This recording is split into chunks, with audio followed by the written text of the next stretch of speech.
Dear students, ಈ ರೇ ಆಪ್ಟಿಕ್ಸಲ್ಲಿ next ಪಾರ್ಟಿಗೆ ಹೋಗುವ. ಅಂದರೆ 4ನೇ ಕ್ಲಾಸಲ್ಲಿ ನೀವು ಇದ್ದೀರಿ ಈಗ. ಸೊ ಹಿಂದಿನ ಕ್ಲಾಸ್ಗಳಲ್ಲಿ ಏನೇನು ಕಲ್ತಿದ್ರಿ ಅದನ್ನೆಲ್ಲ ಕರೆಕ್ಟಾಗಿ ನೆನ್ಪಿಟ್ಕೊಂಡ್ರೆ ಮುಂದೆ ಈಸಿ ಆಗ್ತಾ ಹೋಗುತ್ತೆ. ಯಾವಾಗಲೂ ನಿಮ್ಗೆ ಅದನ್ನೇ ಹೇಳ್ತಾ ಬಂದಿದ್ದೀನಿ ನಾನು. ಸೊ ಇವತ್ತು ಏನು ಮಾಡ್ಬೇಕು ಕೇಳಿದರೆ, ಈ ಒಂದು special property of the light. So already ರಿಫ್ಲೆಕ್ಷನನ್ನು ಕಲ್ತ್ಕೊಂಡ್ಬಂದಿದ್ದೀವಿ ನಾವು ಕೇಸ್ ಆಫ್ ಸ್ಪೆರಿಕಲ್ ಮಿರರ್ಸ್. ಈಗ ರಿಫ್ರಾಕ್ಷನ್ ಅಂದರೆ ಏನು ಅಂತ ನೋಡೋಣ ನಾವು. Refraction of light. Okay, so ಇದು ಒಂದು ಪ್ರಾಪರ್ಟಿ, ಇದು ಪ್ರಾಪರ್ಟಿ ಆಫ್ ದ ಲೈಟ್. ಇಲ್ಲಿ ಏನಾಗುತ್ತೆ ಅನ್ನುವಂಥದ್ದು. ಈಗ ರಿಫ್ರಾಕ್ಷನ್ ಆಫ್ ಲೈಟ್ ಅಂದರೆ ಏನು?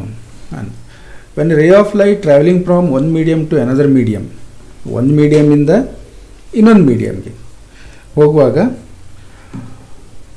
ಇನ್ಸಿಡೆಂಟ್ ಆಬ್ಲಿಕಲಿ, ಅಂದರೆ ರೇ ಏನಾಗಬೇಕು, ಒಂದು ಸರ್ಫೇಸ್ ಅಂತೀವಲ್ಲ ನಾವು, ಇಂಟರ್ಫೇಸ್ ಅಂತೀವಿ. ಅಂದರೆ ಇಂಟರ್ಫೇಸ್ ಅನ್ನೋದೇನು ಕೇಳಿದ್ರೆ ಈ ಎರಡು ಮೀಡಿಯಮ್ಗಳ ಬೌಂಡ್ರಿ, ಎರಡು ಮೀಡಿಯಮ್ಗಳು. ಈ ಮೀಡಿಯಮ್ ಅಂದರೆ ಅರ್ಥ ಆಗುತ್ತೆ ನಿಮಗೆ. ಸೊ ಯೂಶ್ವಲಿ ಈಗ ನೋಡಿ, ನಾವು ಟ್ರಾನ್ಸ್ಪರೆಂಟ್ ಅಂತ ಕರಿತೀವಿ. ಸೊ ಟ್ರಾನ್ಸ್ಪರೆಂಟ್ ಅಂದಾಗ ಲೈಟ್ ಅದರಲ್ಲಿ ಪಾಸ್ ಆಗುತ್ತೆ ಅಂತ ಅರ್ಥ. ಈಗ ನಿಮ್ಮ ಯಾವುದೋ ಗ್ಲಾಸ್ ವಿಂಡೋ ಇರ್ಬೋದು, ನಿಮಗೆ ಆಚೆ ಕಡೆ ಇರೋದು ಕಾಣಿಸುತ್ತೆ, ಅಥವಾ ನೀವು ಒಳಗಡೆ ಇದ್ದರೆ ಹೊರಗಡೆ ಕಾಣಿಸುತ್ತೆ. ಸೊ ಏನು ಅಂದರೆ ಲೈಟ್ ಅದರಲ್ಲಿ ಪಾಸಾಗಿ ಬರ್ತಾ ಇದೆ ಅಂತ ಅರ್ಥ. ಸೊ ಇದು ಟ್ರಾನ್ಸ್ಪರೆಂಟ್. ಹೀಗೆ ಟ್ರಾನ್ಸ್ಪರೆಂಟ್ ಅಂತ ನಾವೇನು ಕರಿತೀವಿ, ತುಂಬ ಮೀಡಿಯಾಗಳು ಟ್ರಾನ್ಸ್ಪರೆಂಟ್ ಇರ್ತವೆ. ಈಗ ಫಾರ್ ಎಕ್ಸಾಂಪಲ್ ಗ್ಲಾಸ್ ಇರ್ಬೋದು, ವಾಟರ್ ಇರ್ಬೋದು, ಅಥವಾ ಏನೋ ಭಾಳಷ್ಟು ಲಿಕ್ವಿಡ್ಗಳು ಟ್ರಾನ್ಸ್ಪರೆಂಟ್ ಇರ್ತವೆ. ಅದು ಲೈಟನ್ನು ಈಸಿಯಾಗಿ ಪಾಸ್ ಮಾಡಿಕೊಡ್ತವೆ. ಇನ್ನು ನಮ್ಮ ಸುತ್ತಲೂ ಇರುವಂಥ ಏರ್ ಇದೆಯಲ್ವ, ನಮಗೊಂದು ಅಟ್ಮಾಸ್ಫಿಯರ್ ಇದೆ ನೋಡಿ, ಇದು ಕೂಡ ಒಂದು ಮೀಡಿಯಮ್. ಯಾಕೆಂದರೆ ಈ ಏರ್ ಮೀಡಿಯಮ್ ಅನ್ನೋದು ಎಲ್ಲ ಕಡೆ ಇಲ್ಲ, ಹಾಗಾಗಿ ಏರ್ ಮೀಡಿಯಮ್ ಕೂಡ ಟ್ರಾನ್ಸ್ಪರೆಂಟು. ಹೀಗೆ ಈ ಟ್ರಾನ್ಸ್ಪರೆಂಟ್ ಮೀಡಿಯಮ್ಗಳು ಬೇರೆ ನಾವು ತುಂಬ ಮೀಡಿಯಮ್ಗಳನ್ನು ನೋಡ್ಬೋದು. ಈ ಲೈಟ್ ಏನಾಗುತ್ತೆ ಅಂದರೆ, usually it is always travelling in a straight line. Rectilinear propagation of light ಅಂತ ಕರಿತೀವಲ್ಲ, it's always travelling in a straight line. ಆದರೆ ನೋಡಿ, when a ray of light travelling from one medium to another medium, ಈ ಒಂದು ಮೀಡಿಯಮ್ನಿಂದ ದಾಟಿ ಇನ್ನೊಂದು ಮೀಡಿಯಮ್ಗೆ ಹೋಗಬೇಕಾದ್ರೆ condition ಏನು? ಇನ್ಸಿಡೆಂಟ್ ಆಬ್ಲಿಕಲಿ, ಅಂದರೆ ಓರೆಯಾಗಿ ಇನ್ಸಿಡೆಂಟ್ ಆದಾಗ ಆಬ್ಲಿಕಲಿ changes its direction at interface. ಈ ಇಂಟರ್ಫೇಸ್ ಅನ್ನೋದೇನು ಕೇಳಿದರೆ, ಎರಡು ಮೀಡಿಯಮ್ಗಳ ಬೌಂಡ್ರಿ ಅಥವಾ a line that separates the two media is called refraction of light. ಅದಕ್ಕೆ ರಿಫ್ರಾಕ್ಷನ್ ಆಫ್ ಲೈಟ್ ಅಂತ ಕರೀತಾರೆ. ಸೊ ಈಗ ಏನು ಕೇಳಿದರೆ, ಇಲ್ಲಿ ನೋಡಿ, ಎರಡು ಮೀಡಿಯಮ್ಗಳು ಇವೆ ಇಲ್ಲಿ. ಇದು ಮೀಡಿಯಮ್ 1, ಇದು ಮೀಡಿಯಮ್ 2. ಸೊ ಯೂಶ್ವಲಿ ಎರಡು ಅಂದಾಗ ನಾವು ಏನು ತಗೋಬೋದು, ಒಂದು ಏರ್ ಮೀಡಿಯಮ್ ಇರ್ಬೋದು, ಇನ್ನೊಂದು ವಾಟರ್ ಮೀಡಿಯಮ್ ಇರ್ಬೋದು. ಕರೆಕ್ಟಾ? ಈಗ ಇಲ್ಲಿ ಒಂದು ರೇ ಆಫ್ ಲೈಟ್ ಇನ್ಸಿಡೆಂಟ್ ಆಗುತ್ತೆ ವಿತ್ ಆಬ್ಲಿಕಲಿ ಅನ್ನುವಂಥದ್ದು. So with certain angle. ಈಗ ನಿಮಗೆ ನಾರ್ಮಲ್ ಅಂದರೆ ಗೊತ್ತಿದಲ್ವಾ. So normal to the surface ಅಂದಾಗ ನಾವೇನು ಮಾಡ್ತೀವಿ, ಒಂದು ಪರ್ಪೆಂಡಿಕ್ಯುಲರ್ ಲೈನನ್ನು ಡ್ರಾ ಮಾಡ್ತೀವಿ. ಸೊ ಆ ಲೈನಿಗೆ ವಿತ್ ಆ್ಯಂಗಲ್, ಒಂದಿಷ್ಟು ಆ್ಯಂಗಲಲ್ಲಿ ಅದು ಇನ್ಸಿಡೆಂಟ್ ಆಗಿದೆ ಅಂದ್ಕೊಳ್ಳಿ. ಸೊ ಇನ್ಸಿಡೆಂಟ್ ಆದಮೇಲೆ ನೆಕ್ಸ್ಟ್ ಏನಾಗುತ್ತೆ, ಅದು ಮುಂದಕ್ಕೆ ಹೋಗಬೇಕಿತ್ತಲ್ವ. ಸೊ ಬಟ್ ನೋಡಿ, ಇದ್ರ ಡೈರೆಕ್ಷನನ್ನು ಚೇಂಜ್ ಮಾಡ್ಕೊಂಡಿದೆ, ಡೈರೆಕ್ಷನನ್ನು ಚೇಂಜ್ ಮಾಡಿದೆ. ಎಲ್ಲಿಂದ ಚೇಂಜ್ ಮಾಡ್ತು ಕೇಳಿದರೆ, ನಾವಂತೀವಲ್ಲ ಈ ಇಂಟರ್ಫೇಸ್ ಅಂತೀವಲ್ಲ, ಈ ಇಂಟರ್ಫೇಸಲ್ಲಿ ಅದು ತನ್ನ ಡೈರೆಕ್ಷನನ್ನು ಚೇಂಜ್ ಮಾಡ್ಕೊಂಡಿದೆ. ಸೊ ಎಕ್ಸ್ ಡ್ಯಾಶ್ ಅಂತೀವಲ್ಲ ನಾವು, ಇದು interface separating two media. So ಆ ಪಾಯಿಂಟಲ್ಲಿ ತನ್ನ ಡೈರೆಕ್ಷನನ್ನು ಚೇಂಜ್ ಮಾಡ್ಕೊಂಡಿದೆ. ಅಂದರೆ ಈ ಲೈಟು ಹೀಗೆ ಹೋಗ್ತಾ ಇರುವಂಥದ್ದು ಬೆಂಡ್ ಆಗಿದೆ ಅಂತ ಕರಿತೀವಿ. Changes its direction its the ಇಂಟರ್ಫೇಸಲ್ಲಿ ಡೈರೆಕ್ಷನನ್ನು ಚೇಂಜ್ ಮಾಡ್ಕೊಂಡಿದೆ. ಇದಕ್ಕೆ ನಾವೇನಂತೀವಿ ಅಂದರೆ ರಿಫ್ರಾಕ್ಷನ್ ಆಫ್ ಲೈಟ್ ಅಂತ ಕರಿತೀವಿ. ಈಗ ನಾವು ಇದನ್ನು ಮಾರ್ಕ್ ಮಾಡೋಣ. ಏನು ಅಂದರೆ AO ಅಂತ ಹೇಳೋಣ. ನೀವು ಮಿರರಲ್ಲಿ ಕಲ್ತಿದ್ರಲ್ವ, ಹಾಗೆ AO ಅನ್ನುವಂಥದ್ದು ಇನ್ಸಿಡೆಂಟ್ ರೇ ಅಲ್ವಾ. ಇದನ್ನು AO ಅಂತ ಮಾರ್ಕ್ ಮಾಡೋಣ. ಸೊ ನೆಕ್ಸ್ಟ್ ಇದನ್ನು OB ಅಂತ ಮಾರ್ಕ್ ಮಾಡೋಣ. ಸೊ ನೆಕ್ಸ್ಟ್ ಇದನ್ನು MN ಅಂತ ಮಾರ್ಕ್ ಮಾಡೋಣ. ಸೊ ನಾರ್ಮಲ್, ಇದನ್ನು ನಾರ್ಮಲನ್ನು ಸ್ವಲ್ಪ ಉದ್ದವಾಗಿ ಎಳೆದಿದ್ವಿ, ಯಾಕೆಂದರೆ ಎರಡು ಮೀಡಿಯಾಗಳನ್ನು ಕವರ್ ಮಾಡಬೇಕಿದು. ಸೊ ಇಲ್ಲಿಂದ ಇಲ್ಲಿವರೆಗೆ ಬಂದಿದೆಯಲ್ಲ, ಇಲ್ಲೊಂದು ಏರ್ ಮೀಡಿಯಮ್ ಇದೆ, ಇಲ್ಲೊಂದು ವಾಟರ್ ಮೀಡಿಯಮ್ ಇದೆ ಅಂತ ಹೇಳ್ತೀವಿ ನಾವು. ಸೊ ಇಲ್ಲಿ ಇನ್ನೊಂದು ವಿಷಯ ನೀವು ನೆನಪಿಟ್ಕೋಬೇಕು. ನಾವು ಡೈರೆಕ್ಟಾಗಿ ಆ ವರ್ಡ್ಸನ್ನು ಯೂಸ್ ಮಾಡಿಬಿಡ್ತೀವಿ. ಏನು ಅಂದರೆ ರ್ಯಾರರ್ ಮೀಡಿಯಮ್ ಮತ್ತು ಡೆನ್ಸರ್ ಮೀಡಿಯಮ್ ಅಂತೇಳಿ. ಸೊ ರ್ಯಾರರ್ ಮೀಡಿಯಮ್ ಮತ್ತು ಡೆನ್ಸರ್ ಮೀಡಿಯಮ್ ಅಂದರೆ ಏನು ಅನ್ನುವಂಥದ್ದು. ಈಗ ನಾವು ಲೈಟನ್ನು ತೆಗೆದುಕೊಂಡಾಗ ಈ ಏರಲ್ಲೂ ಪಾಸ್ ಆಗುತ್ತೆ, ವಾಟರಲ್ಲೂ ಪಾಸ್ ಆಗುತ್ತೆ, ಗ್ಲಾಸಲ್ಲೂ ಪಾಸ್ ಆಗುತ್ತೆ. ಸೊ ಈ ಮೂರು ಮೀಡಿಯಮ್ಗಳನ್ನು ನಾವು ಇಟ್ಕೊಂಡಾಗ there is some difference is there, ಒಂದಿಷ್ಟು ಡಿಫ್ರೆನ್ಸ್ ಇದೆ ಡೆಫಿನೆಟ್ ಆಗಿ. ಏನು ಅಂದರೆ ಏರ್ ಮೀಡಿಯಮ್ ಮತ್ತು ವಾಟರ್ ಮೀಡಿಯಮ್ ಮತ್ತು ಗ್ಲಾಸ್ ಮೀಡಿಯಮ್, ಹೀಗೆ ಮೂರು ಮೀಡಿಯಮ್ಗಳನ್ನು ನೋಡಿದಾಗ ನಾವೇನು ಮಾಡ್ತೀವಿ ಅಂದರೆ, ನಿಮ್ಗೆ ಈಗ ನೆಕ್ಸ್ಟ್ ಹೇಳ್ತೇನೆ ನಾನು. ಸೊ ಸ್ಪೀಡ್ ಆಫ್ ದ ಲೈಟನ್ನು ಕ್ಯಾಲ್ಕುಲೇಟ್ ಮಾಡ್ತೀವಿ on the basis of speed of light change ಆಗ್ತಾ ಹೋಗುತ್ತೆ ಒಂದೊಂದು ಮೀಡಿಯಮ್ಗೆ ಹೋದಾಗ. ಸೊ ಯಾವ ಮೀಡಿಯಮಲ್ಲಿ ಕಡಿಮೆ ಇರುತ್ತೋ ಏನು ಹೇಳಿ ಸ್ಪೀಡ್ ಆಫ್ ದ ಲೈಟು, ಅದನ್ನು ಡೆನ್ಸರ್ ಮೀಡಿಯಮ್ ಅಂತ ಕರಿತೀವಿ. ಕಂಪೇರ್ ಟು ದಟ್ ಮೀಡಿಯಮ್, ಯಾವ ಮೀಡಿಯಮಲ್ಲಿ ಸ್ಪೀಡ್ ಜಾಸ್ತಿ ಕಾಣಿಸ್ತಾ ಇದೆಯೋ ಅದನ್ನು ರೇರರ್ ಮೀಡಿಯಮ್ ಅಂತ ಕರಿತೀವಿ. ಯೂಸಲಿ ಇನ್ನೊಂದು ವರ್ಡನ್ನು ಯೂಸ್ ಮಾಡ್ತಾರೆ ಇದಕ್ಕೆ, ಆಪ್ಟಿಕಲ್ ಡೆನ್ಸಿಟಿ ಅಂತ ಕರೀತಾರೆ, ಆಪ್ಟಿಕಲ್ ಡೆನ್ಸಿಟಿ ಅಂತೇಳಿ. ಬಟ್ ಇದು ಈ ಡೆನ್ಸಿಟಿ ಕನ್ಫ್ಯೂಸ್ ಮಾಡ್ಕೋಬೇಡಿ, ಇದು ಮಾಸ್ ಡೆನ್ಸಿಟಿ ಅಲ್ಲ, ಇದು ಆಪ್ಟಿಕಲ್ ಡೆನ್ಸಿಟಿ. ಅಂದರೆ ಮೋರ್ ಡೆನ್ಸರ್ ಅಂತೀವಿ ನಾವು. ಮೋರ್ ಡೆನ್ಸರ್ ಅಂದರೆ ಏನು ಅರ್ಥ ಕೇಳಿದರೆ, ಆ ಮೀಡಿಯಮಲ್ಲಿ ಲೈಟು ಸ್ಲೋ ಆಗುತ್ತೆ ಅಂತ ಅರ್ಥ. ಓಕೆ, ಹೋಗ್ತಾ ಹೋಗ್ತಾ ನಿಮ್ಗೆ ಗೊತ್ತಾಗುತ್ತೆ. ಸೊ ಈಗ ನಾವು ಇದರಲ್ಲಿ ಮುಂದಕ್ಕೆ ಹೋಗೋಣ. ಇಲ್ಲಿ ಆ್ಯಸ್ ಯೂಸಲ್ ನಮಗೆ ಇದನ್ನು ಇನ್ಸಿಡೆಂಟ್ ರೇ ಆಯಿತು, ಇದೇನಾಯಿತು ಇದು ರಿಫ್ಲೆಕ್ಟೆಡ್ ಅಲ್ಲ, ರಿಫ್ರ್ಯಾಕ್ಟೆಡ್ ರೇ. ಇದು ರಿಫ್ರ್ಯಾಕ್ಟೆಡ್ ರೇ ಅಂತೀವಿ ನಾವು. ಸೊ ಈ ನಾರ್ಮಲ್ ಒಟ್ಟಿಗೆ ನೋಡಿ, ನಾರ್ಮಲ್ ಒಟ್ಟಿಗೆ ನೋಡಬೇಕು ನೀವು, ಈ ಇನ್ಸಿಡೆಂಟ್ ರೇ ಎಷ್ಟು ಆ್ಯಂಗಲ್ ಮಾಡ್ಕೊಳ್ಳುತ್ತೋ ಅದನ್ನು ನಾವು ಇನ್ಸಿಡೆಂಟ್ ಆ್ಯಂಗಲ್ ಅಂತ ಕರಿತೀವಿ. ಹಾಗೆ ಈ ನಾರ್ಮಲ್ನೊಟ್ಟಿಗೆ ಈ ರಿಫ್ರ್ಯಾಕ್ಟೆಡ್ ರೇ ಎಷ್ಟು ಆ್ಯಂಗಲ್ ಮಾಡುತ್ತೋ ಅದನ್ನು ರಿಫ್ರ್ಯಾಕ್ಟೆಡ್ ರೇ ಅಂತ ಕರಿತೀವಿ.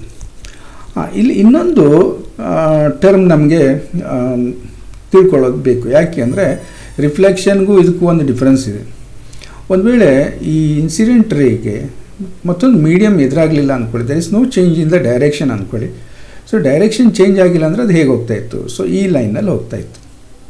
ಬಟ್ ಈಗ ಏನಾಗಿದೆ, ಇದು ಒಂದು ಮೀಡಿಯಮ್ಗೆ ಎಂಟ್ರ್ ಆಗ್ತಿದ್ದಂಗೆ ಈ ಡೈರೆಕ್ಷನ್ದಲ್ಲಿ ಹೊರಟೋಗಿದೆ.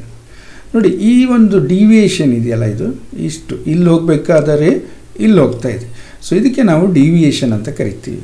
ಈ ಡಿವಿಯೇಷನ್ ಅನ್ನೋದು ಯೂಶ್ವಲಿ ಏನಾಗಿರುತ್ತೆ ನೋಡಿ, ಈ ಲೈನ್ ಸ್ಟ್ರೇಟ್ ಆಗಿದ್ದರೆ ಏನಾಗ್ತಾಯಿತ್ತು, I = R ಆಗ್ತಾಯಿತ್ತು. ಬಟ್ ಇಲ್ಲಿ ಹಾಗೆ ಆಗಲಿಲ್ಲ. ಸೊ ಒಂದಿಷ್ಟು ಈ ರಿಫ್ರ್ಯಾಕ್ಟೆಡ್ ರೇ ಡಿವಿಯೇಟ್ ಆಗಿದೆ. ಸೊ ಇದಕ್ಕೆ ನಾವು ಡಿವಿಯೇಷನ್ ಅಂತ ಕರಿತೀವಿ. ಓಕೆ, ಸೊ ಏನೇನು ಹೇಳಿದೆ ಆ ಪಾಯಿಂಟ್ಸ್ಗಳನ್ನ ನೋಡ್ತಾ ಹೋಗೋಣ. ಈಗ ಇಲ್ಲಿ ಇದನ್ನು ಡೆಲ್ಟಾ ಅಂತ ಡಿನೋಟ್ ಮಾಡ್ತಾರೆ. ಸೊ ಒಂದೇದು ಇನ್ಸಿಡೆಂಟ್ ರೇ, AO ಅನ್ನುವಂಥದ್ದು ಇನ್ಸಿಡೆಂಟ್ ರೇ.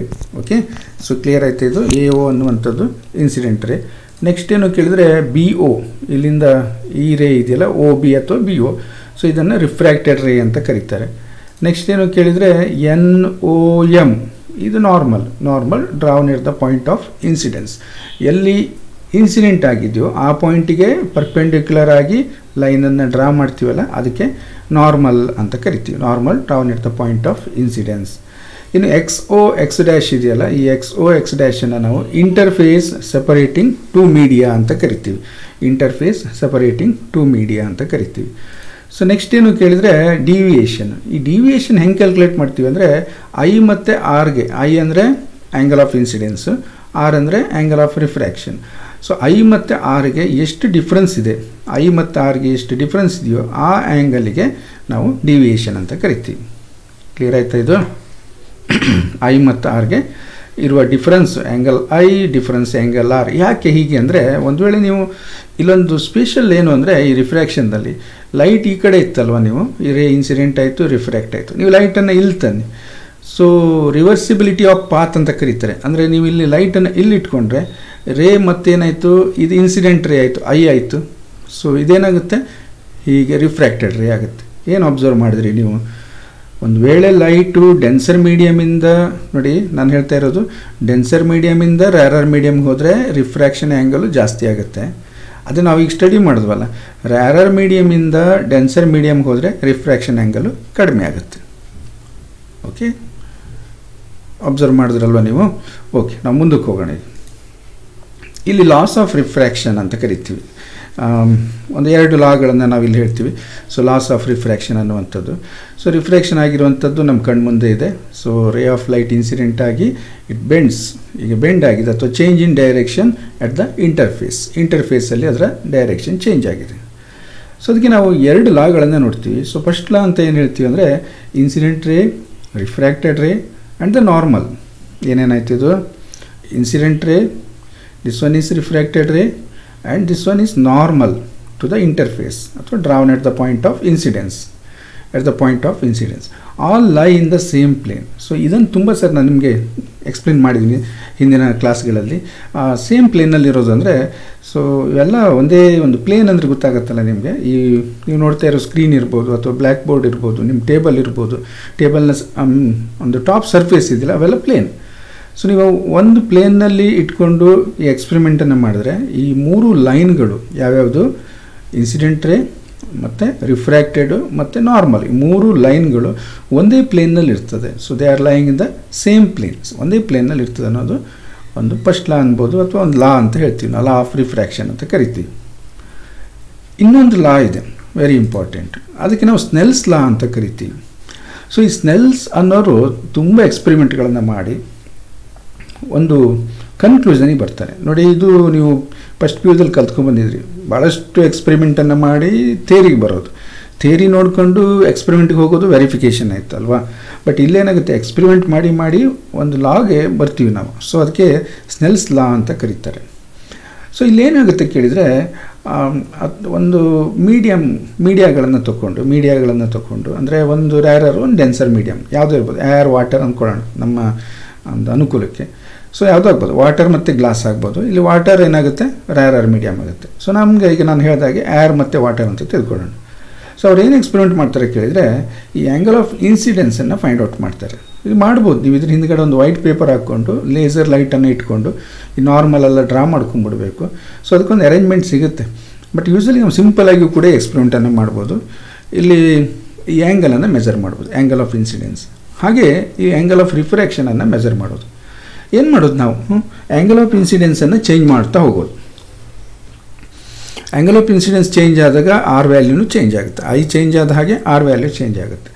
ಸೊ ಅವ್ರು ನೆಕ್ಸ್ಟ್ ಏನು ಮಾಡ್ತಾರೆ ಕೇಳಿದರೆ, ಇದರ ರೇಷಿಯೋವನ್ನು ತಗೋತಾರೆ. ಯಾವ ರೇಷಿಯೋ ಕೇಳಿದರೆ, ಸೈನ್ ಆಫ್ ದ ಆ್ಯಂಗಲ್ ರೇಷಿಯೋನ ಇದಕ್ಕೆ ತಗೋತಾರೆ. ಸೊ ವೆರಿ ಸರ್ಪ್ರೈಸಿಂಗ್, ಎಲ್ಲ ಆ್ಯಂಗಲ್ಗಳಿಗೆ sine i by sine r ಅನ್ನೋದು ಕಾನ್ಸ್ಟೆಂಟ್ ವ್ಯಾಲ್ಯೂವನ್ನು ತೋರಿಸ್ತಾ ಹೋಗುತ್ತೆ. ಸೊ ನೀವು ಅಕ್ಯುರೇಟಾಗಿ ಮಾಡಿದರೆ ಈ ಒಂದು experiment 100% sine i by sine r is constant. So that is the Snell's law, ಅದಕ್ಕೆ ಸ್ನೆಲ್ಸ್ ಲಾ ಅಂತ ಕರೀತಾರೆ. ಹಾಗಾಗಿ ಸ್ನೆಲ್ಸ್ ಲಾ ಏನು ಹೇಳುತ್ತೆ, the ratio of the sine of the angle of incidence to the sine of the angle of refraction is constant for a given pair of media. ಈ word ನೆನಪಿರಲಿ, given pair of media ಅನ್ನುವಂಥದ್ದು. ಯಾಕೆಂದರೆ ಎಲ್ಲ ಮೀಡಿಯಮ್ಗಳಿಗೆ same value ಬರೋದಿಲ್ಲ. ನೀವು ಈಗ ನಾವು ಅಂದ್ಕೊಂಡಾಗೆ air ಮತ್ತು ವಾಟರನ್ನು ತೊಗೊಂಡಿದ್ದೀವಿ, ಸೈನ್ ಐ ಬೈ ಸೈನ್ ಆರು ಒಂದು ವ್ಯಾಲ್ಯೂ ಬಂತು ಅಂದ್ಕೊಳ್ಳಿ. ಸೊ 1.33 ಬಂತು ಅಂದ್ಕೊಳ್ಳೋಣ.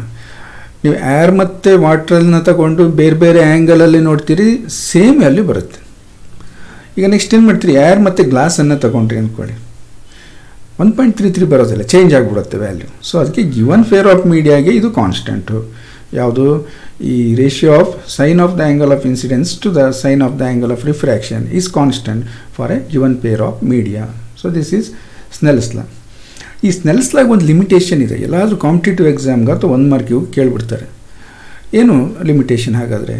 ಸೊ ನಾರ್ಮಲ್ ಇನ್ಸಿಡೆನ್ಸ್ ಆದಾಗ, ನಾರ್ಮಲ್ ಇನ್ಸಿಡೆನ್ಸ್ ಅಂದರೆ ಏನು, ನಾರ್ಮಲ್ ಇದೆಯಲ್ವಾ, ಈ ನಾರ್ಮಲ್ ಮೇಲಿಂದನೇ ಬಂತು ಅಂದ್ಕೊಳ್ಳಿರಿ, ಹೀಗೆ ಬಂತು. ಆ್ಯಂಗಲ್ ಆಫ್ ಇನ್ಸಿಡೆನ್ಸ್ ಎಷ್ಟು, 0.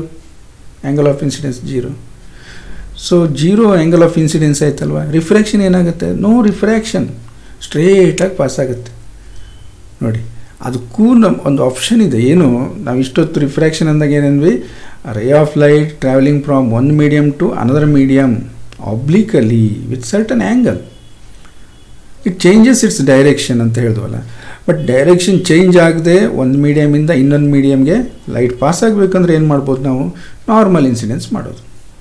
So perpendicular to the interface, ಈ ಮೀಡಿಯಮ್ನ ಇಂಟರ್ಫೇಸ್ ಇದೆಯಲ್ಲ, ಇದಕ್ಕೆ ಪರ್ಪೆಂಡಿಕ್ಯುಲರ್ ಆಗಿ ನೀವೇನಾದರೂ ಲೈಟನ್ನು ಹಾಕಿದರೆ ಸೀದಾ ಹೊರಟೋಗುತ್ತೆ, ದರ್ ಇಸ್ ನೋ ರಿಫ್ರ್ಯಾಕ್ಷನ್. ಆ ಕೇಸಲ್ಲಿ ಸ್ನೆಲ್ಸ್ ಲಾವನ್ನು ಅಪ್ಲೈ ಮಾಡೋಕ್ಕಾಗಲ್ಲ, ಅದೊಂದು ಕೇಸಲ್ಲಿ ಆಗಲ್ಲ. ಸೊ ಅದಕ್ಕೆ ಲಿಮಿಟೇಷನ್ ಏನು ಕೇಳಿದರೆ, ಸ್ನೆಲ್ಸ್ ಲಾ does not holds good for normal incidence. Normal incidence ಆದಾಗ ಸ್ನೆಲ್ಸ್ ಲಾವನ್ನು ನಾವು ಅಪ್ಲೈ ಮಾಡೋಕ್ಕಾಗಲ್ಲ ಅನ್ನುವಂಥದ್ದು. ಗೊತ್ತಾಯ್ತಾ ಇದು? ಓಕೆ, ನಾವು ಮುಂದಕ್ಕೆ ಹೋಗೋಣ ಈಗ. ಸೊ ಈ ಎಕ್ಸ್ಪ್ರೆಷನ್ನಲ್ಲಿ ಒಂದು ನಮಗೆ sine i by sine r equals to constant ಅಂತ ಬಂದಿದೆ. ಈ ಕಾನ್ಸ್ಟೆಂಟ್ ಏನು ಅನ್ನೋದು ಬೇಕು ನಮಗೆ, ಏನಾದರೂ ಅದಕ್ಕೊಂದು ರಿಲೇಷನ್ಸ್ ಇದೆಯಾ ಅಥವಾ ಹೇಗೆ ನಾವು ಅದನ್ನು ಹೇಗೆ ಫೈಂಡ್ ಔಟ್ ಮಾಡ್ಬೋದು ಅನ್ನುವಂಥದ್ದು. ಸೊ ಈ ಕಾನ್ಸ್ಟೆಂಟ್ ಏನು ಅಂತ ನೋಡೋಣ. ಈ ಕಾನ್ಸ್ಟೆಂಟಿಗೆ ನಾವು N21 ಅಂತ ಬರಿತೀವಿ. ಯಾವುದಕ್ಕೆ sin I by sin R, the ratio of the sin of the angle of incidence to the sin of the angle of refraction ಇದೆಯಲ್ಲ, this is constant for a given pair of media. ಈ ಕಾನ್ಸ್ಟೆಂಟಿಗೆ ನಾವು n21 ಅಂತ ಬರಿತೀವಿ. ಹಾಗಾದರೆ ಇಲ್ಲಿ n21 ಅಂದರೆ ಏನು? So that is n2 by n1 ಅಂತೇಳಿ, n2 by n1ಗೆ n21 ಅಂತ ಬರಿತೀವಿ. ಹಾಗಾದರೆ ಅದರ ಅರ್ಥ ಏನು ಅನ್ನುವಂಥದ್ದು.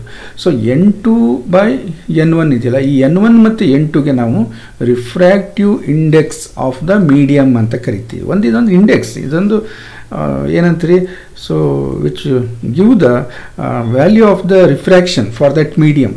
ಆ ಮೀಡಿಯಮಲ್ಲಿ ರಿಫ್ರ್ಯಾಕ್ಷನ್ನ ಒಂದು ಇಂಡೆಕ್ಸನ್ನು ಅದು ಕೊಡ್ತಾ ಇದೆ ನಮಗೆ, ಅದಕ್ಕೆ ನಾವು ರಿಫ್ರ್ಯಾಕ್ಟಿವ್ ಇಂಡೆಕ್ಸ್ ಅಂತ ಕರಿತೀವಿ. ಸೊ ಇಲ್ಲಿ n2 ಮತ್ತು n1 ಅನ್ನೋದು ಅಬ್ಸಲ್ಯೂಟ್ ರಿಫ್ರ್ಯಾಕ್ಟಿವ್ ಇಂಡೆಕ್ಸ್. ಇಲ್ಲೊಂದು ಅಬ್ಸಲ್ಯೂಟ್ ರಿಫ್ರ್ಯಾಕ್ಟಿವ್ ಇಂಡೆಕ್ಸ್ ಅನ್ನೋ ವರ್ಡನ್ನು ಯೂಸ್ ಮಾಡ್ತೀವಿ ನಾವು. ಹಾಗಾದರೆ ಇದಕ್ಕೇನಂತೀವಿ ಅನ್ನುವಂಥದ್ದು, ಇದಕ್ಕೆ ನಾವು ರಿಲೇಟಿವ್ ರಿಫ್ರ್ಯಾಕ್ಟಿವ್ ಇಂಡೆಕ್ಸ್ ಅಂತ ಕರಿತೀವಿ. ನೋಡಿ, n2 ಮತ್ತು n1 ಅನ್ನೋದು absolute refractive index of the second medium and first medium ಅನ್ನುವಂಥದ್ದು. ಈ ಅಬ್ಸಲ್ಯೂಟ್ ರಿಫ್ರ್ಯಾಕ್ಟಿವ್ ಇಂಡೆಕ್ಸ್ ಅನ್ನೋದನ್ನು ನೋಡೋಣ, ಸ್ವಲ್ಪ ಹೊತ್ತು ಬಿಟ್ಟು ನೋಡೋಣ ನಾವು. ಈ ರಿಲೇಟಿವ್ ರಿಫ್ರ್ಯಾಕ್ಟಿವ್ ಇಂಡೆಕ್ಸ್ ಅಂದರೆ ಏನರ್ಥ? Refractive index of the second medium divide by refractive index of the first medium. So ನೋಡಿ, ಈ ರಿಲೇಟಿವ್ ರಿಫ್ರ್ಯಾಕ್ಟಿವ್ ಇಂಡೆಕ್ಸನ್ನು ನಾವು ಹೇಗೆ ನೋಡ್ತೀವಿ ಅಂದರೆ n21 ಅಂತ ಬಂದರೆ refractive index of the second medium divide by refractive index of the first medium. ನೀವು ಕೇಳ್ಬೋದು, ಸರ್ n12 ಅಂತ ಬರೆದ್ರೆ ಏನಾಗುತ್ತೆ? n12 ಅಂತ ಬರೆದಾಗ ಏನಾಯಿತು? Refractive index of the first medium n1 ಆಗಬೇಕಿದು, with respect to refractive index of the second medium ಆಗುತ್ತೆ, n2 ಆಗುತ್ತೆ. ಸೊ ಸಿಚುವೇಶನ್ ಏನಿದೆ ಆ ಪ್ರಕಾರ ನಾವು ಇದನ್ನು ಯೂಸ್ ಮಾಡ್ತಾ ಹೋಗಬೇಕು. ಓಕೆ, ಸೊ ಇಲ್ಲಿ ಒಂದು ಸಿಂಪಲ್ ಕ್ಲೂ ಸಿಗುತ್ತೆ ನಮಗೆ. ಈ n1 ಅಂದ್ವಲ್ಲ, ನಾವು n21 ಅಂದ್ವಲ್ಲ, ಸೊ ಇದರಲ್ಲಿ ಒಂದು ವ್ಯಾಲ್ಯೂ ಸಿಗುತ್ತೆ. ಏನು? If n21 is greater then 1, ನೋಡಿ n21 ವ್ಯಾಲ್ಯೂ ಏನಾದರೂ 1ಕ್ಕಿಂತ ಜಾಸ್ತಿ ಇದ್ದರೆ, ಇಸ್ ಗ್ರೇಟರ್ ದೆನ್ 1 ಅಂದರೆ ಅರ್ಥ ಏನಾಯಿತು? ಯಾವಾಗ ಗ್ರೇಟರ್ ದೆನ್ 1 ಆಗುತ್ತೆ? n1 ಸ್ಮಾಲರ್ ದೆನ್ n2 ಆಗಬೇಕು. n1 ಡಿನಾಮಿನೇಟ್ರಲ್ಲಿ ಇದೆಯಲ್ಲ, ಇದ್ರ ವ್ಯಾಲ್ಯೂ ಸ್ಮಾಲರ್ ದೆನ್ 1 ಆದರೆ r is smaller than I. ಚೂರು ಅರ್ಥ ಮಾಡ್ಕೊಳ್ಳಿ, ಥಿಂಕ್ ಮಾಡಿ. n21 is greater then 1. ಈ n21 ವ್ಯಾಲ್ಯೂ 1ಗಿಂತ ಜಾಸ್ತಿ ಬರಬೇಕಂದ್ರೆ ಏನಾಗಿರಬೇಕು? n2 ಜಾಸ್ತಿ ಇರಬೇಕು, n1 ಸ್ಮಾಲರ್ ಇರಬೇಕು. ಏನಾಗುತ್ತಂತ ಅವಾಗ r is smaller than I. r ಅಂದರೆ ಏನು? Angle of refraction.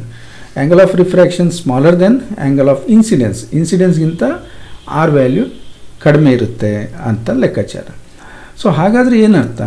r smaller than I ಅಂದರೆ ಅರ್ಥ ಏನು? The refracted ray bends towards the normal. So refracted ray ಏನಾಗುತ್ತೆ ಅಂದರೆ ನಾರ್ಮಲ್ ಕಡೆಗೆ ಬೆಂಡ್ ಆಗುತ್ತೆ ಅಂತೀವಿ.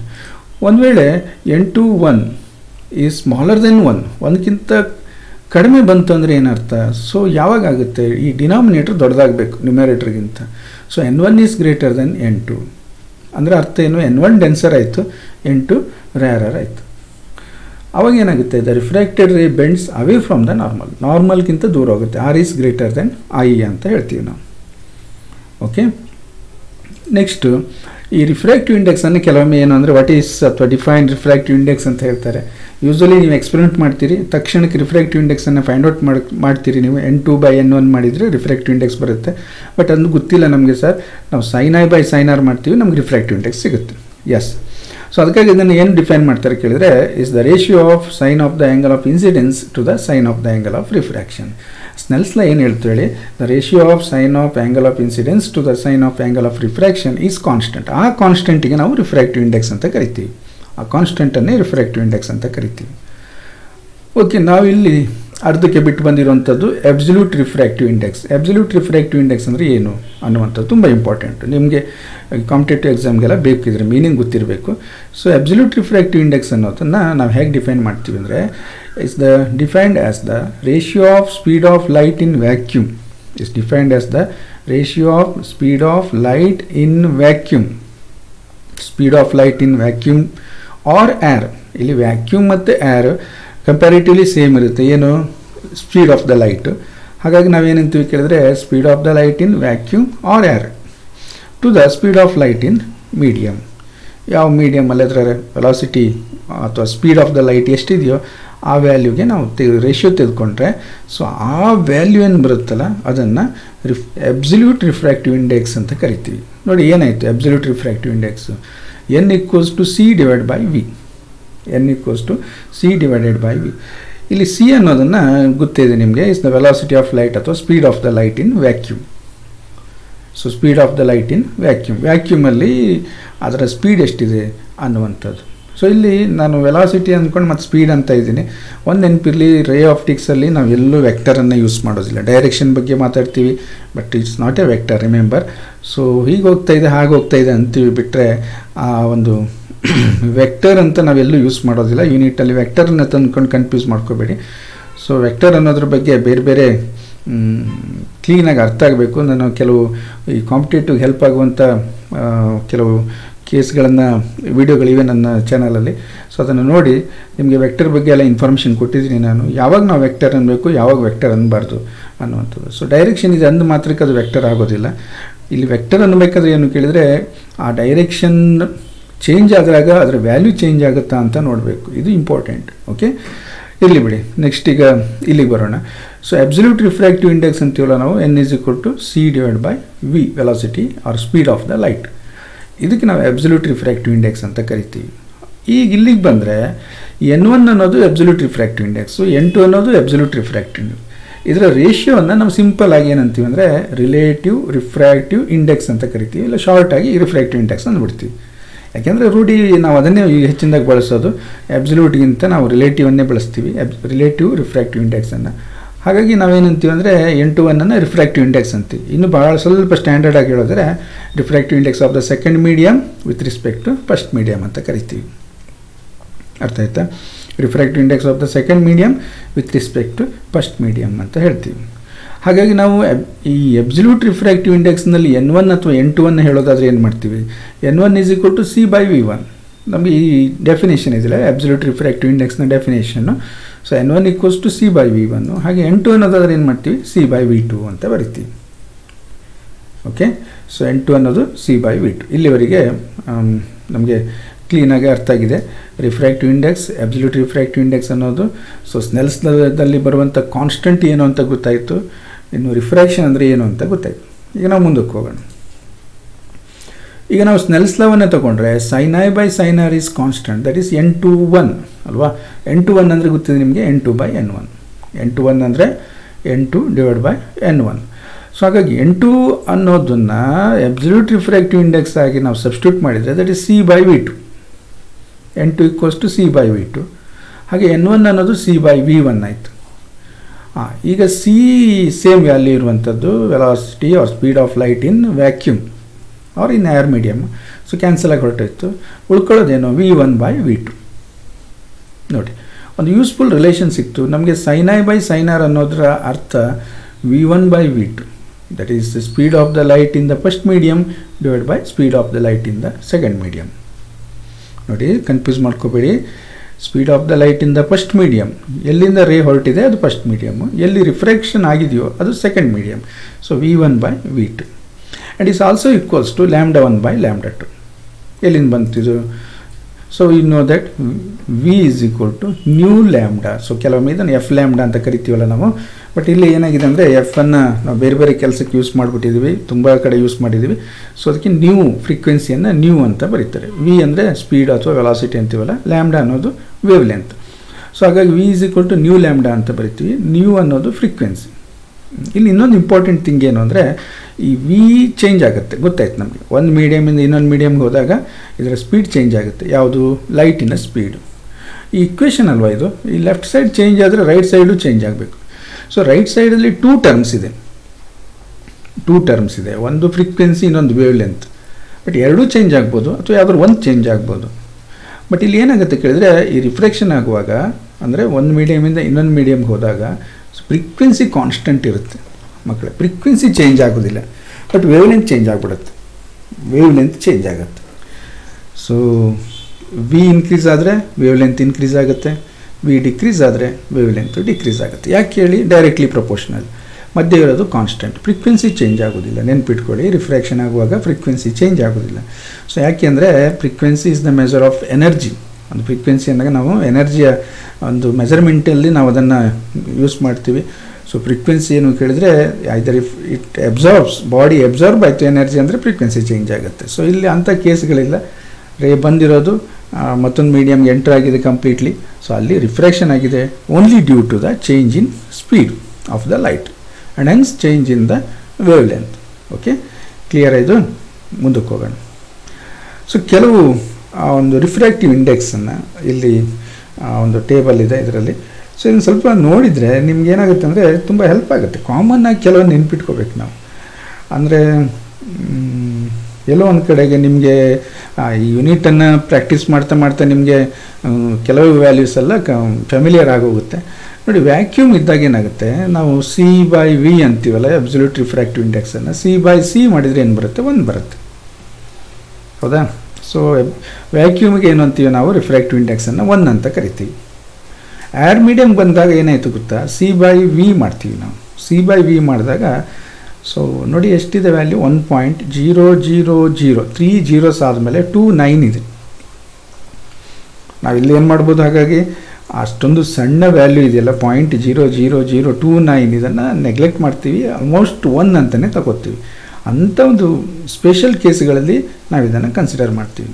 ಸೊ 1.3029, 30 ಅಲ್ಲ, 000, 3 times 0, 29. So very equal to 1 ಅಂತ ತೊಗೊಂಬಿಡ್ಬೋದು, ಏನೂ ತೊಂದರೆ ಇಲ್ಲ ಅನ್ನುವಂಥದ್ದು.